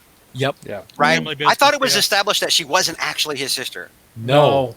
That you forgot. Zdarsky confirmed it. God bless. Why? That's garbage. Okay. Anyway, so yeah, it's the throwaway character that I don't care about anyway, and I don't really enjoy being part of the Spider mythos at all. So you've got that. You've got Carly, right? So that would have knocked it down a letter grade if it hadn't been for that ending. With the that last page, and we know what's in Peter's mind. That was glorious. But also, one thing that this book made me think about, and I'm not going to fault Spencer too much for this because Spencer probably hasn't thought of it this way. But JR, a little history lesson. JR and I have known each other from what, 2000, JR, right? Almost 20 years now. God Almighty. And we started. You're old. We got to know one another through a website called Hero Realm that literally started because of how pissed off I was that they had tried to kill off Mary Jane. That was the entire reason Hero Realm started. And JR, I was like the J. Jonah Jameson of the marriage back then. I really was. Like JR will tell you. I mean, I went on screeds, rants, anywhere I could talk about it. And it was kind of funny. It was kind of funny because we I just remember we had the columnists we had at that time, you and Alex and me, and then there was a Jeff Wall guy, and it was like one of those NFL shows where there's one sane guy and three lunatics. Yeah, and and Jeff was the sane guy, and the rest of us were lunatics. And but yeah, I remember those days. But remember, JR, I mean, so that all started because they tried to kill her off. Remember Absolutely. how they tried to kill her off? Yeah, it was that ridiculous airplane thing. It was in an airplane. But, and it clicked for me. I'm like, how is there any possible way that Peter Parker lets anything now drag him away from A, letting Mary Jane get on a plane alone, let alone B, not being there at the airport for her? After all of that. Because think of how all that played out. Think of the moment he found her after thinking she was dead for however long. Mm-hmm. And I'm like, if you're Peter Parker, how does it not click in you? My wife's getting on a plane? Oh, hell no. Number one, we'll rent a car and I'll drive you. And I don't even have a license. No, he does now because he got one during the slot run. I mean, so we have a Carly Cooper con. What's another con? Teresa Parker. Teresa Parker. Any other cons before we move on? I have a pro. I've got a con. Go ahead, Jared. This chameleon story now, not that it won't be a decent story, but I'm kind of a little bit. In fact, this was going to be a con when we on the previous issue. I think there's too many loose ends right now. I think some of these stories I think we need some resolution on some of these stories. Kindred, I would hope it would be wrapping up by 25.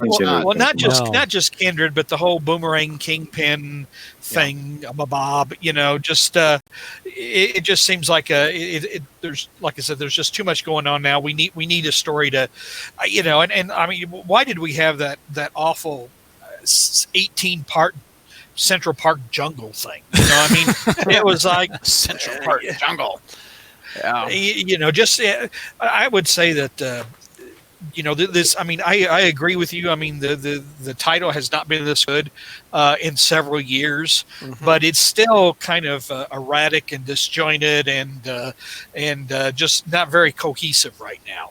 Of course, part of that now is not only do we have all the idiotic crossovers every year, but now we also have to tie in with the movies. So, I mean, it's like if someone were to ask me, and they won't because I'm not a writer, but would you like to write Amazing Spider-Man? And I would say, well, sure, if I could ignore all the crossovers, ignore all the references to the movie, ignore trying to turn in. And, of course, after about the first one, they would say, no. No good. We'll go get somebody else. Yeah. So since we didn't get to go around the horn and do pros, I feel like this artist is very much a. It's much better than the last one. Well, I get the vibes. Like if you look at that art, and then I know this is an inferior book, but you look at the art from ASM 800. Not an inferior book. ASM 800 with what's his name? Stuart Immonen? Yeah, Stuart Immonen. I get a lot of Stuart Immonen vibes from this art. I would agree. I like the artwork. Why do we have this musical chairs of artists? We have what do we have? We have twice a month. That's what I think. The last two haven't even been the primary artist. I mean, this has been what, Manna from Heaven, and who is the other guy? Manna from Heaven. I think the reason, JR, is so that Otley can focus on doing the big Kindred cover, basically. Yeah, all that stuff. Yeah. I think they probably got him focused on doing one consistent, probably 5 or 6. Well, they're getting issue, mega story, so that they can put it all in one paperback and have all the artwork there. So I think that's why they're probably giving him maybe a little bit of a break. Well, they're about to alternate Otley and that guy they just stole from DC that did the Batman and Robin book. What's his name? What's his name? And I know Neil's like, oh my god. Yeah, Neil. But I'm like, how was Neil again? How does Neil go? Oh my god. Wow, he really does that. I never noticed that when he was. Wow. I've met the guy, so I can make that judgment. For a pro, yeah, but I mean, it's I'm sorry, Neil. I really does he like he's got to go to the bathroom or something? Is that what he's doing? That's not how Neil talks. No. All right, let's move on to the next one. My bad, Neil. I'm We've sorry. way We do too that. long on that one. Yeah, Okay, JR has this issue. Wonder why. And it's Norman centric. We're going to talk about ASM 831. Let's take a look at this one. We've got Carnage. However, that's not Cleus Cassidy in the suit. That is Norman Osborn on the cover. Holding Spider-Man by the suit. Take me through this, JR.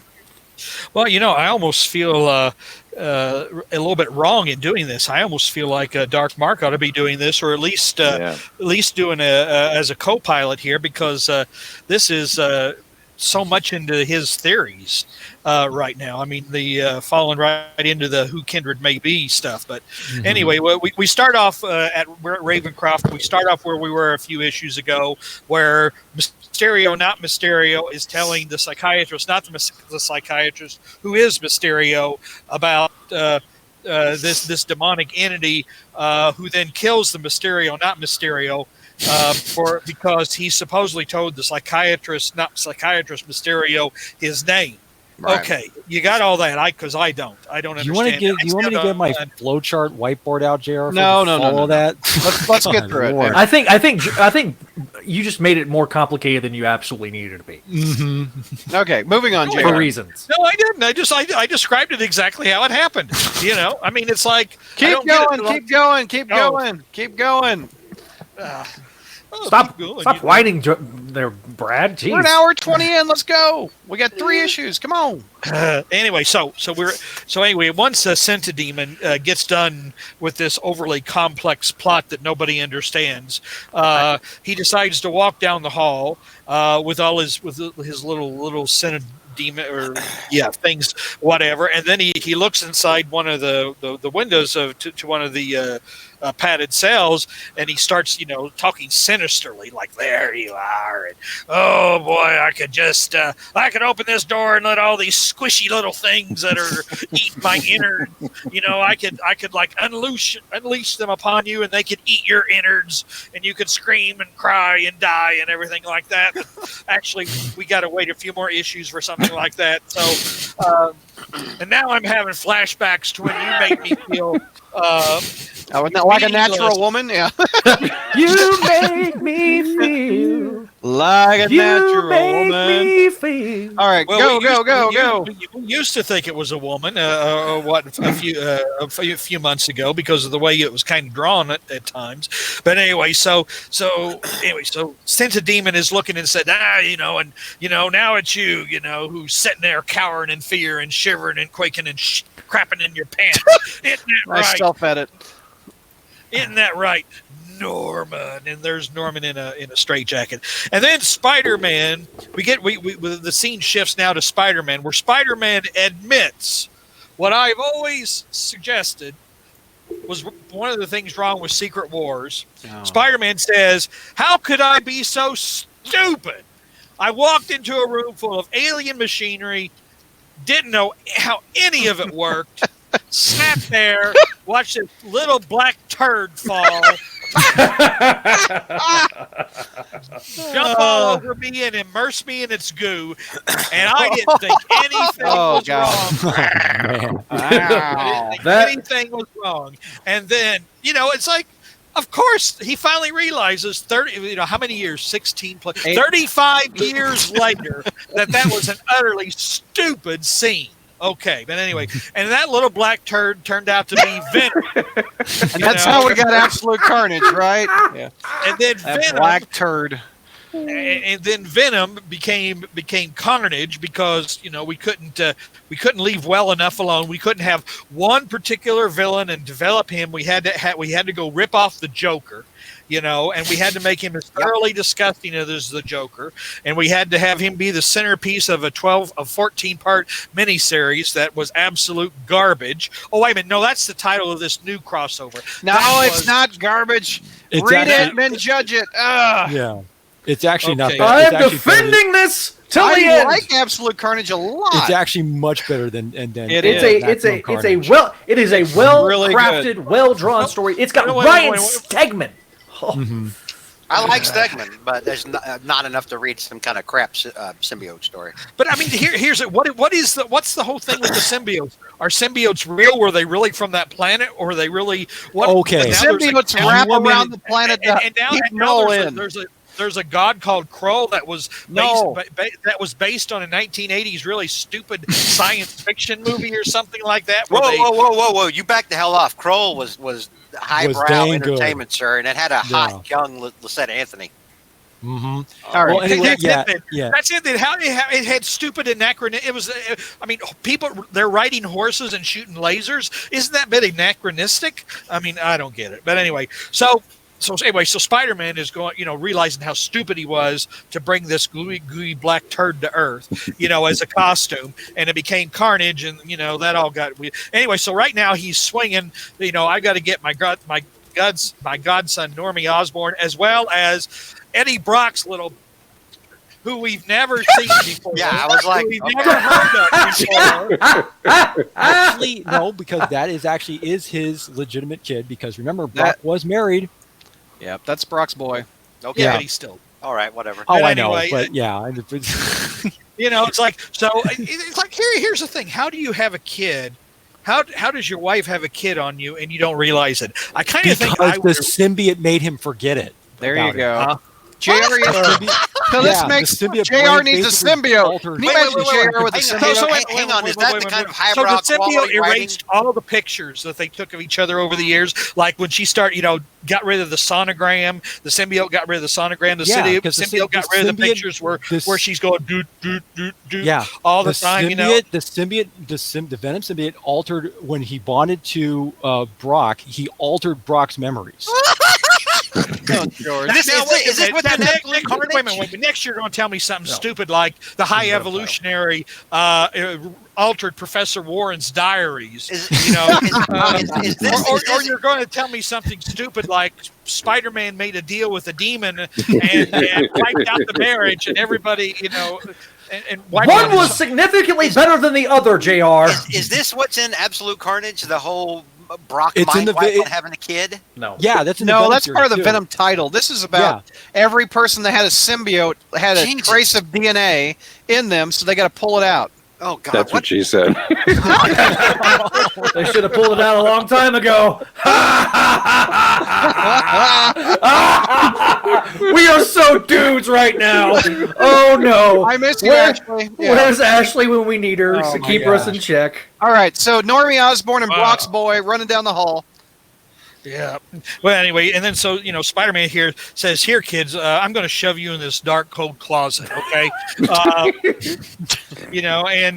Normie goes, "Oh no, don't do that! Don't shove me in the dark, cold closet because with this weird kid who I've never met before and things of that nature." Because anyway. So Spider-Man says, "Well, here, Normie, I'll make you feel better. I'll make look. I'm really." I'm really a human guy, like that's I going to make think he you pulled the better. mask up a little too high. I think you can see that Peter. Yeah. Yeah. Mhm. Oh, Well, yeah. he ought to know it's Peter anyway, to be honest. Well, I mean, by this Normie should not know that that's Peter Parker. by this time, I think he should. Only because I think between his time exposure to Norman and other things of that nature, I mean, with Harry and other things, I think he would have to kind of get a clue that Peter was Spider-Man. But then again, I don't know. Anyway, so then hold on Norman a second. asks- Hold on a second. Zach, get off your phone! I am. Oh, you're reading it on your phone. Okay, Yes. sorry. Jerk. The teacher in me. Okay, go ahead. I am participating and I'm following along with JR. Okay, go ahead, dude. Sorry. So anyway, and we get a little thing that Normie was once had part of the Carnage symbiote as well. I don't know. Did they successfully remove his? No, everybody that has a symbiote has a piece of DNA. Oh my God! Do they still have the Cotex? Mhm. Yes, Yes. they do. Yeah, because that's what the Codex is. Yeah. Oh, I thought it was Cotex. Oh, okay, but anyway. That's I maxi used- pads. JR. That absorbs red stuff Oh my though. God! Can we let JR get the review? When you're married, you buy a whole lot of those things. Zach, your line is over the. Oh, that's so gross. Oh, God, that's so gross. I'm sorry. That's got to be one It of the was grossest there. It was there. Oh, Jesus. Go ahead. Okay, go ahead. I was about to say, Georgia, isn't this? I think you need to. You need a little bit more than a suck it joiner. I think than this one. You need, What's it, Diner? Enigma from the Diner? YouTube chat. This I need, you podcast just is say off the diner? I need rails. I need suck it symbiote writers. Suck it, symbiote. so anyway, at this point in time, then Norman as Carnage crashes in, and Peter starts going into flashback, and so he and then he and Norman, start going mano y mano, and then you guys were talking about Nick Spencer reading old issues of Spider-Man. Mhm. Well, not only has he gone back and read old issues of Spider-Man, he's literally lifted dialogue. Wow. From the next few pages They direct quotes? I didn't are know that. almost going back to Amazing Spider-Man number 105. Was he Wow. recreating a scene? Yep. Yes, Yeah. he And did. that's forgivable. I mean, Yeah. Go ahead and say it wasn't. Wait. that's not a sin. if you're Wait a recreating second. scene. I wasn't complaining about I'm gonna throw the I think flag on the JR play is complimenting it, actually. because Oh, because George, if Slott had done that, that would have been continuity porn. We would have sat there and derided it, but when Spencer does it, it's okay. Yeah, but I mean, No, it's not continuity. I don't think this is continuity porn because I think this is actually leading to something. This is always. But anyway, as he's fighting Norman, his memory is going back to the day in issue 100 from Amazing Spider-Man number 105 after Harry got back from his first LSD, because back then it was LSD, God knows what he'd be doing now, meth or something like that. But, so he's, Harry's coming home from his overdose or whatever, and there's a big party, and Flash shows up, and everybody's there, and even Norman is there, and Gwen and Flash are kind of flirting, and Peter's getting a little, kind of getting the little stink eye there, and Mary Jane says, yeah, they've always kind of had the hots for each other, but don't worry, Peter, I still like you. And when I first was reading this, I thought, well, this is kind of weird dialogue or whatever, and then I said, well, I'll just do a little bit of research, because after all, I don't make shit up. And and sure enough, Oh Lord! we're gonna get flagged on YouTube. Stop! I just was, and sure enough, those are direct quotes from 105. There you Oh, go. yeah, So- look at him breaking out the essential. And JR, I'm you proud of covered you, this in JR. Spider History too, didn't you? Yes, You I know covered we it. did. Oh, I that's think. fun. Well, I think we did. Yeah, we did the Spencer Smythe story, because I think this is the Spencer Smythe story where all the cameras were up around New York City, and how everybody thought that was so evil and 1984ish and Orwellian or whatever. And here we are, 2019, and we have cameras all over New York Yeah, City it's no and big deal. everywhere else. Hmm. You go down the hall at work or whatever, and you see the little orbs, watching your every move. Mhm. So anyway, so as Norman is, of course, since Norman's got the Carnage symbiote, he's pretty well cleaning Peter's clock, and Peter is thinking back on that particular day, the particular party, and how they were all together and they were all happy, and that how it was, it just, as he's looking back, it just was too good to be true. And then as kind of, Spider-Man falls at Norman's feet, we actually flash back another 2 weeks to Sentademon, talking smack to Norman, and saying, he's still. Let's see, what is it? Let's see. His nightmares are so very full of Oh, you. yeah. That's Yeah. a good one. And he still cries out her name in his sleep, I wonder how MJ feels about that. That was cool. Mhm. But if it helps her to know he's not remembering anything good.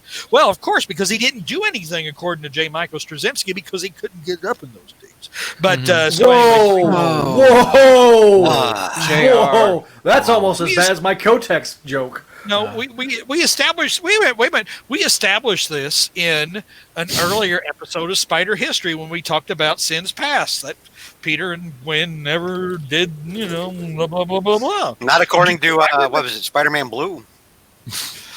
Well, no, we were talking about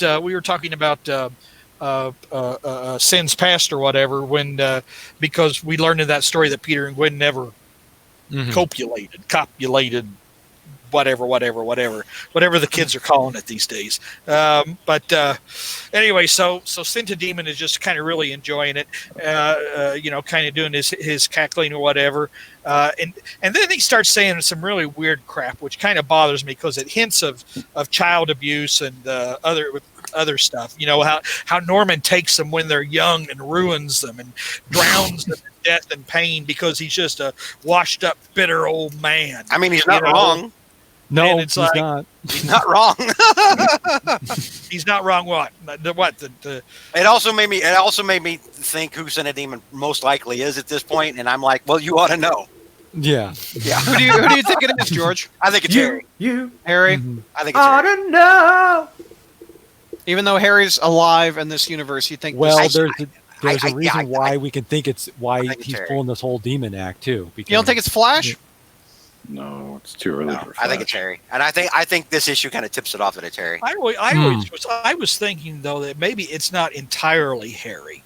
That there's the whole idea. Well, let me finish the story here. But anyway, he basically says, Norman, you ruin all. You're just a bitter old man. You're always screaming at kids to get off your lawn, and you ruin them, and that's what makes you more terrifying than the rest.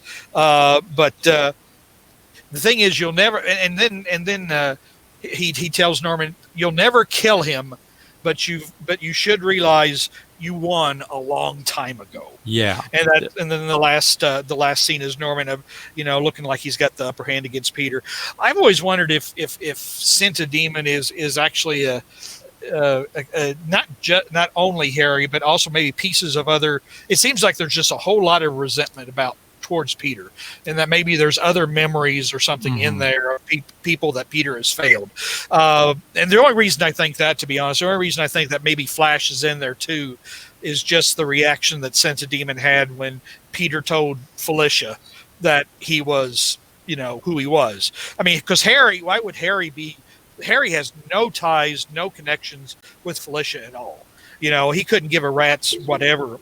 But Flash, on the other hand, did have a relationship with Felicia and did care about Felicia at one time, and would, probably think, why are you starting to, mess with her again and mess with her? But Danny D in YouTube chat says he wonders if it's not a manifestation of Peter's regrets and failures, Peter's personal demon, as it were, which is kind of what JR is saying. Yeah, I think I honestly think it's an amalgamation of all of the people that Peter's lost. I think there's pieces of Flash. I think there's pieces of Harry. I think there's pieces of Gwen. I think there's pieces of Ben. I think I'm trying to think though who would have something on the Kingpin though. Because Harry had no Vanessa. Key piece right there. Vanessa, there you go. But if it's all of the world of Spider-Man that have died and there's access to all those people, Vanessa would be the only thing that would bring Kingpin to his knees. Here's another possibility. I think it's just spitballing it out there. The first story that Spencer did for this arc was basically about Peter Parker and Spider-Man becoming separate people. Oh, yeah. What if that happened earlier, like somewhere in the past? That this is something. Maybe the reason why this kindred knows so much about Peter is because maybe somehow he is him. What if it's the skeleton from the Clone Saga? Who knows? And it's a clone of Peter Parker. Maybe it's a piece of the person's soul goes to Mephisto, kind of like they split the Peter Parker, like you're talking about. I'm not sure if it's necessarily a supernatural element. I think there's some things you can put in here to make it seem like he's using Mysterio's own, special effects illusions against him to make him like pass himself off that way, because that's potentially possible here. We haven't done. Yeah. Oh, go ahead. We haven't done grades yet. I want to hear JR's grade, by the way. I gave this a B plus. Okay. A B plus. I like this story. I mean, because I guess in a way it once again wraps in the just the impact that Norman Osborn has had on Peter's life, and just the whole. I mean, just that how much this man's legacy has just poisoned. I mean, really, Spider-Man's entire universe. Mm-hmm. So So, and also the fact that if Harry is coming back, maybe it'll correct this whole, Harry Well, coming back from the dead. So you thing. think the Harry that's walking around with a new kid is split? Mike? I really don't have a clue. I mean, I really don't know. I gave up trying to guess things a long time ago. So, Mike, what's your grade on this one? I'm giving this a B. Okay. Actually, Chi-Town? I'm giving it an A. George? I'm giving this a B minus. Zach? Giving this an A plus. A plus. I'll give it a B. I like the last issue a little bit better, but anyway, JR giving an issue with symbiotes a B plus, an issue that ties in with the symbiote event. Symbiote bro. Well, yeah, but you kind of forget there's symbiote, bro. There's an Osborne thing to the whole thing. So. Big pros out of you, JR. What'd you like the best? No, I mean, I like the going back to issue 105. I mean, just and bringing this event up and just because it really feels like it means something. I mean, it really feels like this Kindred thing is going to mean something. Mm-hmm. I mean, sometimes you go through events and they don't mean anything, but you really get the feeling that they're. I hope we're not disappointed. I mean, I really do. But you get the impression there's going to be a nice payoff. Venkman wants to know, JR, after ASM 800, you said you didn't want to see Norman again for a long time. How did you feel about seeing him in this issue? Your words being thrown back at you. I know. Well, it's like anything else. It depends on how they're used. If he's, I just see the thing is, I don't have a whole lot of faith. I don't have a faith that a whole lot of writers really understand Norman and think that he's just this, cackling madman or whatever. And that, but I mean, if they tell a good story, I mean, I'm always willing to see him as long as there's a good story. What I kind of liked about this is sort of the meta commentary that Kindred does on Norman about how he's kind of like doing the parallels that you're kind of what the Green Goblin represents as to to basically Spider-Man. I mean, it's always kind of this weird thing, like, well, you always talked about earlier about like, well, why does Spider-Man have an enemy like a goblin or whatever it is? It's just, but this idea that he's tying this into that Norman that kind of represents unfulfilled hopes and dreams and the inevitability of age and the inevitability of death, that the fact, and also the loss of innocence too, and how Norman kind of constantly reminds Peter of his failures in life, and especially when his loss of Gwen. And I thought that the way that final part, that final scene where Kindred's kind of explaining that and kind of tying that in together and stuff like that, and how Norman won. Yeah, that line that JR mentioned about how he still cries your name at night. Wonder what the redhead thinks about that. That was cold, but I like it. Yeah. The point he was making about Norman kind of attacking youth, almost like a parasite or something, can really be applied to so many Spider-Man villains. Sure, sure. I mean, early on, when you look at like the original, core Ditko Lee stories, it was almost all about old men versus youth. Yep. It really was. Which created this paradigm by Brevoort that Spider-Man's about youth, which was completely irresponsible. Yeah. As stewards of that character. I don't acknowledge Tom Brevoort as a steward of Spider-Man at all. Jeffrey wants to know, JR, all. do you think Norman will go back to being the Goblin and lose the red symbiote? I sure hope so, Jeffrey. And I forgot the O at the end of your name. Sorry about that. But I certainly hope so. I mean, it served its purpose. It kind of gave Slott his big, issue number 800, throwing everything into the kitchen sink and watching it blow up. I think that served its purpose. I don't know. I didn't quite like Kindred's. I guess I thought they were going to go down a child abuse angle or a child porn angle or whatever. That Norman sexually abused Harry. I was thinking, oh God, I hope they don't do that. It's psychological. It's a psychological abuse that he's talking about. Maybe that Uncle Ben, which is consistent with Power Pack team up, abused Harry. Which is consistent. Honestly, you never know. You never know with today these writers today. You never know when they're going to go in that direction because they want a virtue signal. I mean, it's just that kind of crap. So, but Symbiote wants to know if anybody feels Norman might die at the end of this, just after getting his mind back. No. I don't think so. No. Well, Zach was saying something actually. I'll say this: it's consistent. The psychological trauma and abuse of Norman towards Harry, similar to what happened to Norman, because that's all Norman knows. He doesn't know any better in a lot of ways. So, to me, the psychological aspect that Kindred's talking about in this issue, to me, nails the core of what is wrong with Norman. Norman's a warped individual, regardless of whether or not he put that mask on or not. Because I mean, I feel like one of the Jr. was on a fantastic show called Clone Saga Chronicles a couple of months ago. We had a discussion about show I was honored to be on after all those years. Sitting on the sidelines. We talked about an issue called Peter Parker Spider-Man 75, and one of the lines of that issue that I think is the crux of the relationship between Peter and Norman.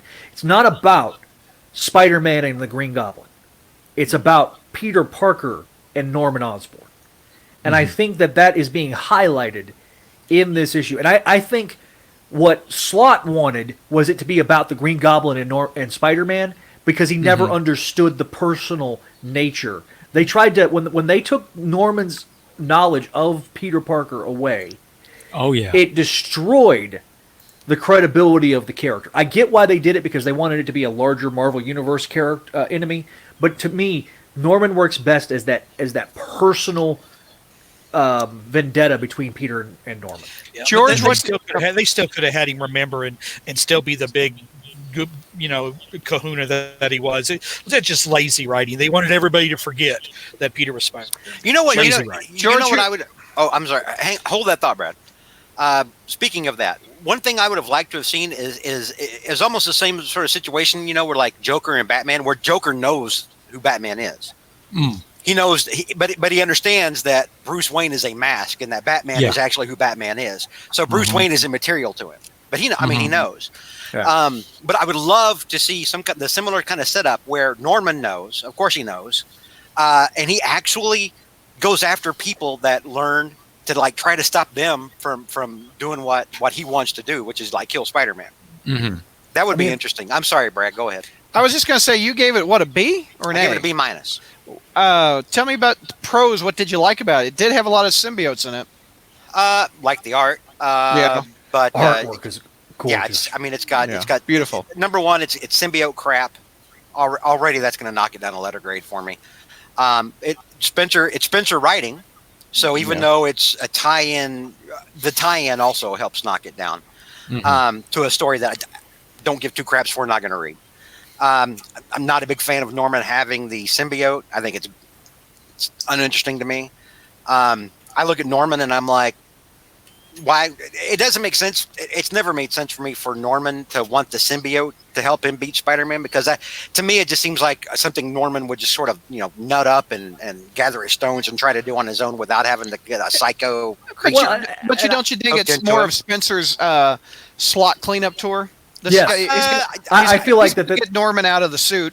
And I think that's ultimately where it will lead. Yeah. And so in that aspect, yes. But number one, story still is a symbiote, still a tie-in, I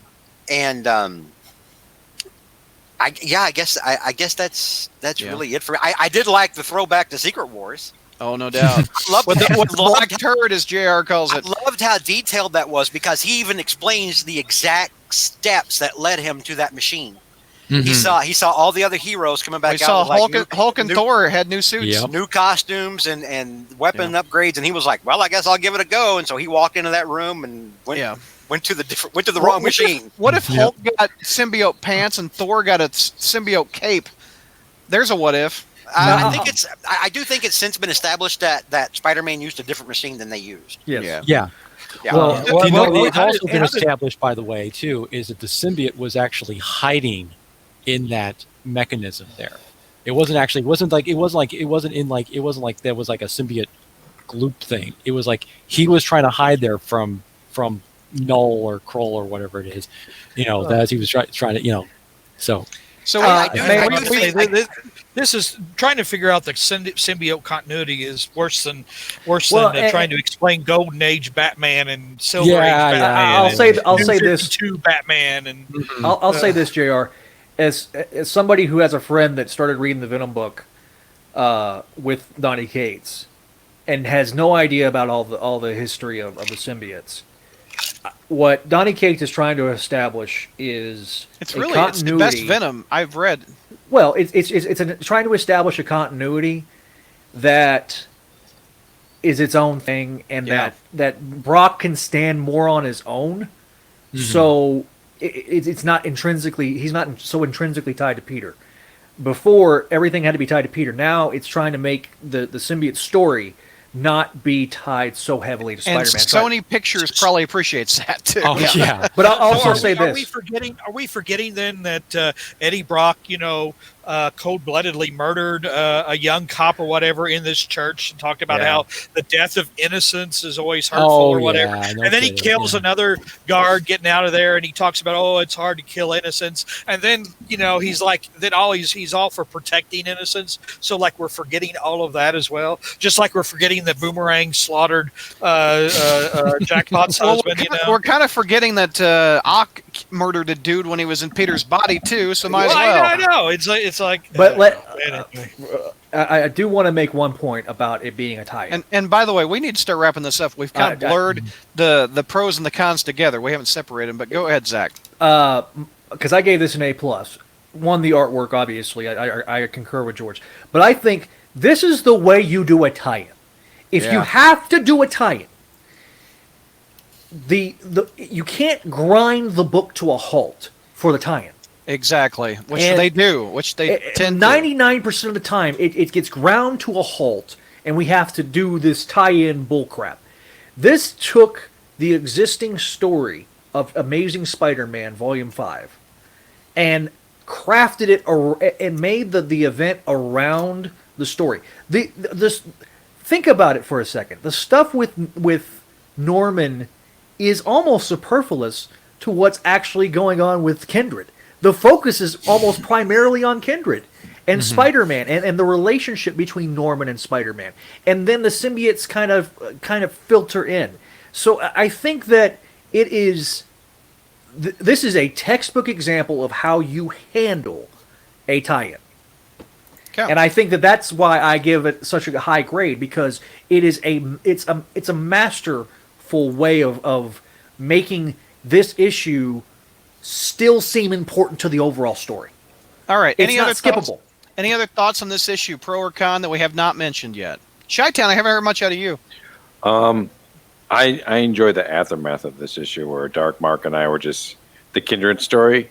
We were just chatting back and forth on trying to figure out who he was and all the clues.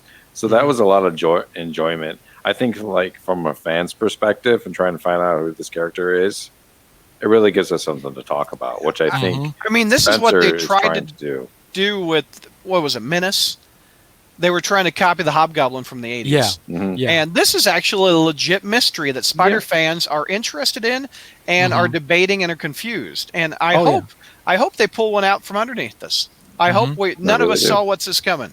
So bravo to Spencer for actually giving us a legit mystery. So But didn't Spencer say in issue number 29 that Randy was Spidey's best pal? Whoever remember? I don't remember Randy Robertson ever being Peter's best pal. I mean, Spencer? they've been friends before. I think there But was not a time best when pal. I think there was a he time. doesn't have a best pal besides Mary Jane. Whoa, hang on, hold up, let's whoa. Number one, he and Flash wound up being good friends for a while. That's true. Before Marvel pissed that away.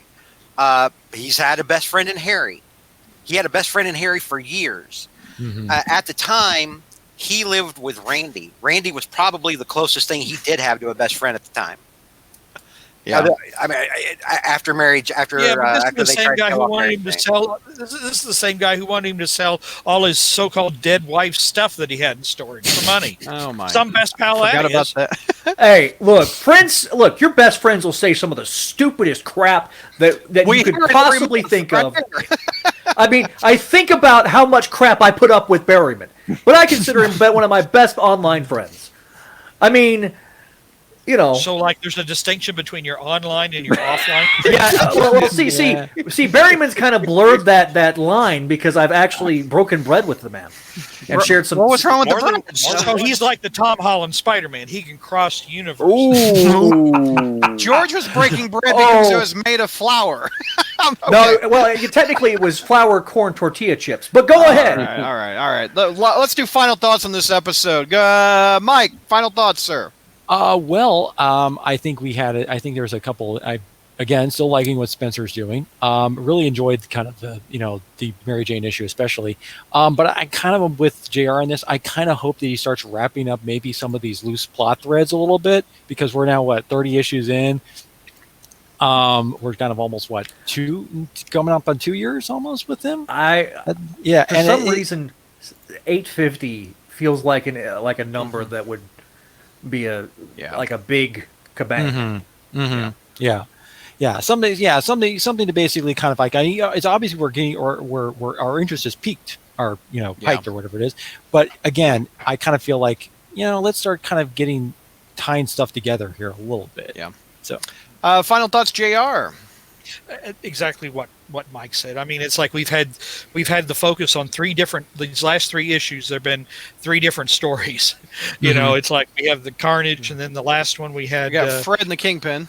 and Fred and the Kingpin, and then we have the Chameleon one starting now, and it's like, let's start wrapping them up. It's like Claremont in the 90s. yeah. Yeah, a lot of things in the air. Okay, Peter, final thoughts. My final thought is I don't think Peter and Mary Jane will be remarried. I do, however, think that One More Day will be resolved and addressed, and Peter and MJ will return to the marital status. Yeah. All right, final thoughts, Zach. Oh, I'm sorry. I was too busy being on my phone. If you like this video, like, share, and subscribe. And we want to get to 2,000 subscribers soon. Oh, look at that. And be sure to follow us on Discord for those that don't know, because somebody mentioned that there's a Discord, that they didn't know there was a Crawlspace Discord. Always go to the front page, and you can find the link up on SpidermanCrawlspace.com. George, final thoughts, sir. Reading the books that we reviewed tonight, Last 3, and reviewing as we had the last year. It's weird. While we were talking, I just went back and I was looking at remember, Peter, the review I wrote for ASM #1 that you handed to Spencer. Yeah. The thank you, Nick Spencer, review that I did for Spider-Man for ASM #1, Volume 5. I'm still just floored that I'm enjoying the book this much again. Still a year later, looking back, a year ago. Remember when I was trying to pull JR across the line and was like, JR, take my Kirby hand. I'm still just so thrilled. Yeah. That we've had a year now. You're so negative, George. Of actual competent writing, proper characterization, on target humor, and someone who is not projecting themselves through the character the way Slott did, but who understands the character on fundamental levels and can convey that in an organic way. Right. So Nick Spencer, if you're watching this, which we suspect sometimes that Spencer listens to the podcast, because remember how many times we've gone, it's like it's the checklist. Yeah. It's like, how can I make it right with these guys? Bam, bam, bam, bam. I made Stegron cool. But I was thinking pretty hard. I was thinking, even as I was reading the Carnage thing, the tie-in, which is unfortunate. But again, Spencer does the best with what he has and tries to find a way to tie it into the main story. Yeah. Really, I have this tremendous gratitude to Nick Spencer and Nick Lowe and Cebulski. Real quick, So, Jeffrey in YouTube chat wants to know if you think Spencer's 2099 event will get in the way of tying up all these loose ends. Ooh, that's a good question. Unless this is something that he's kind of like part of his lawn game kind of. I don't know. Is Otley drawing it? I don't know. No, it's well, not. I mean, it's Spencer's idea for this crossover. That's different than being given a crossover. Yeah, Well, that's here's true. the thing. I like that because it shows me that he's got energy for Miguel. Mhm. And number 2, I mean, I'll be honest with you. Out of all the writers at Marvel right now, and I mean, I'm reading one title that should tell you how much faith I have in Marvel right now, right? Outside of Spider-Man. Oh, the new artist is drawing. If somebody else other than Peter David is going to write Miguel, I'm glad it's Nick Spencer. Yeah. And I'll say this: the last few years of Slot were a slog to come and do these. The last few years. Well, I'm talking about on the podcast. Last decade. I mean, there was ebbs and flows. We tried to like Superior Spider-Man was a kind of a high point of Slot's run, and I think we enjoyed reviewing those books. But the fact that we come in to these review shows and there's excitement and there's energy and there's a want to do these things, it doesn't feel like a chore to go through these review episodes, I think is such a testament to what they've done and how much, like what you're saying, George. I'm just echoing a lot of what you're saying, but to me, I feel the energy in how we're covering these books. Yeah, except for JR because he's just a crotchety old man. I mean, it just feels like it feels like a different show than what we've been doing over the last few years. Yep. And it's not, and I think it's such a positive because I think we were so just down on the books before because they were crap. They had great artists, but it was just not great writing. And I think that I feel energized coming into these review shows. All right, YouTubers, we've got another news show coming up. Since you're sticking around watching us on YouTube, let me give you the rundown of what we're going to talk about. These are the topics.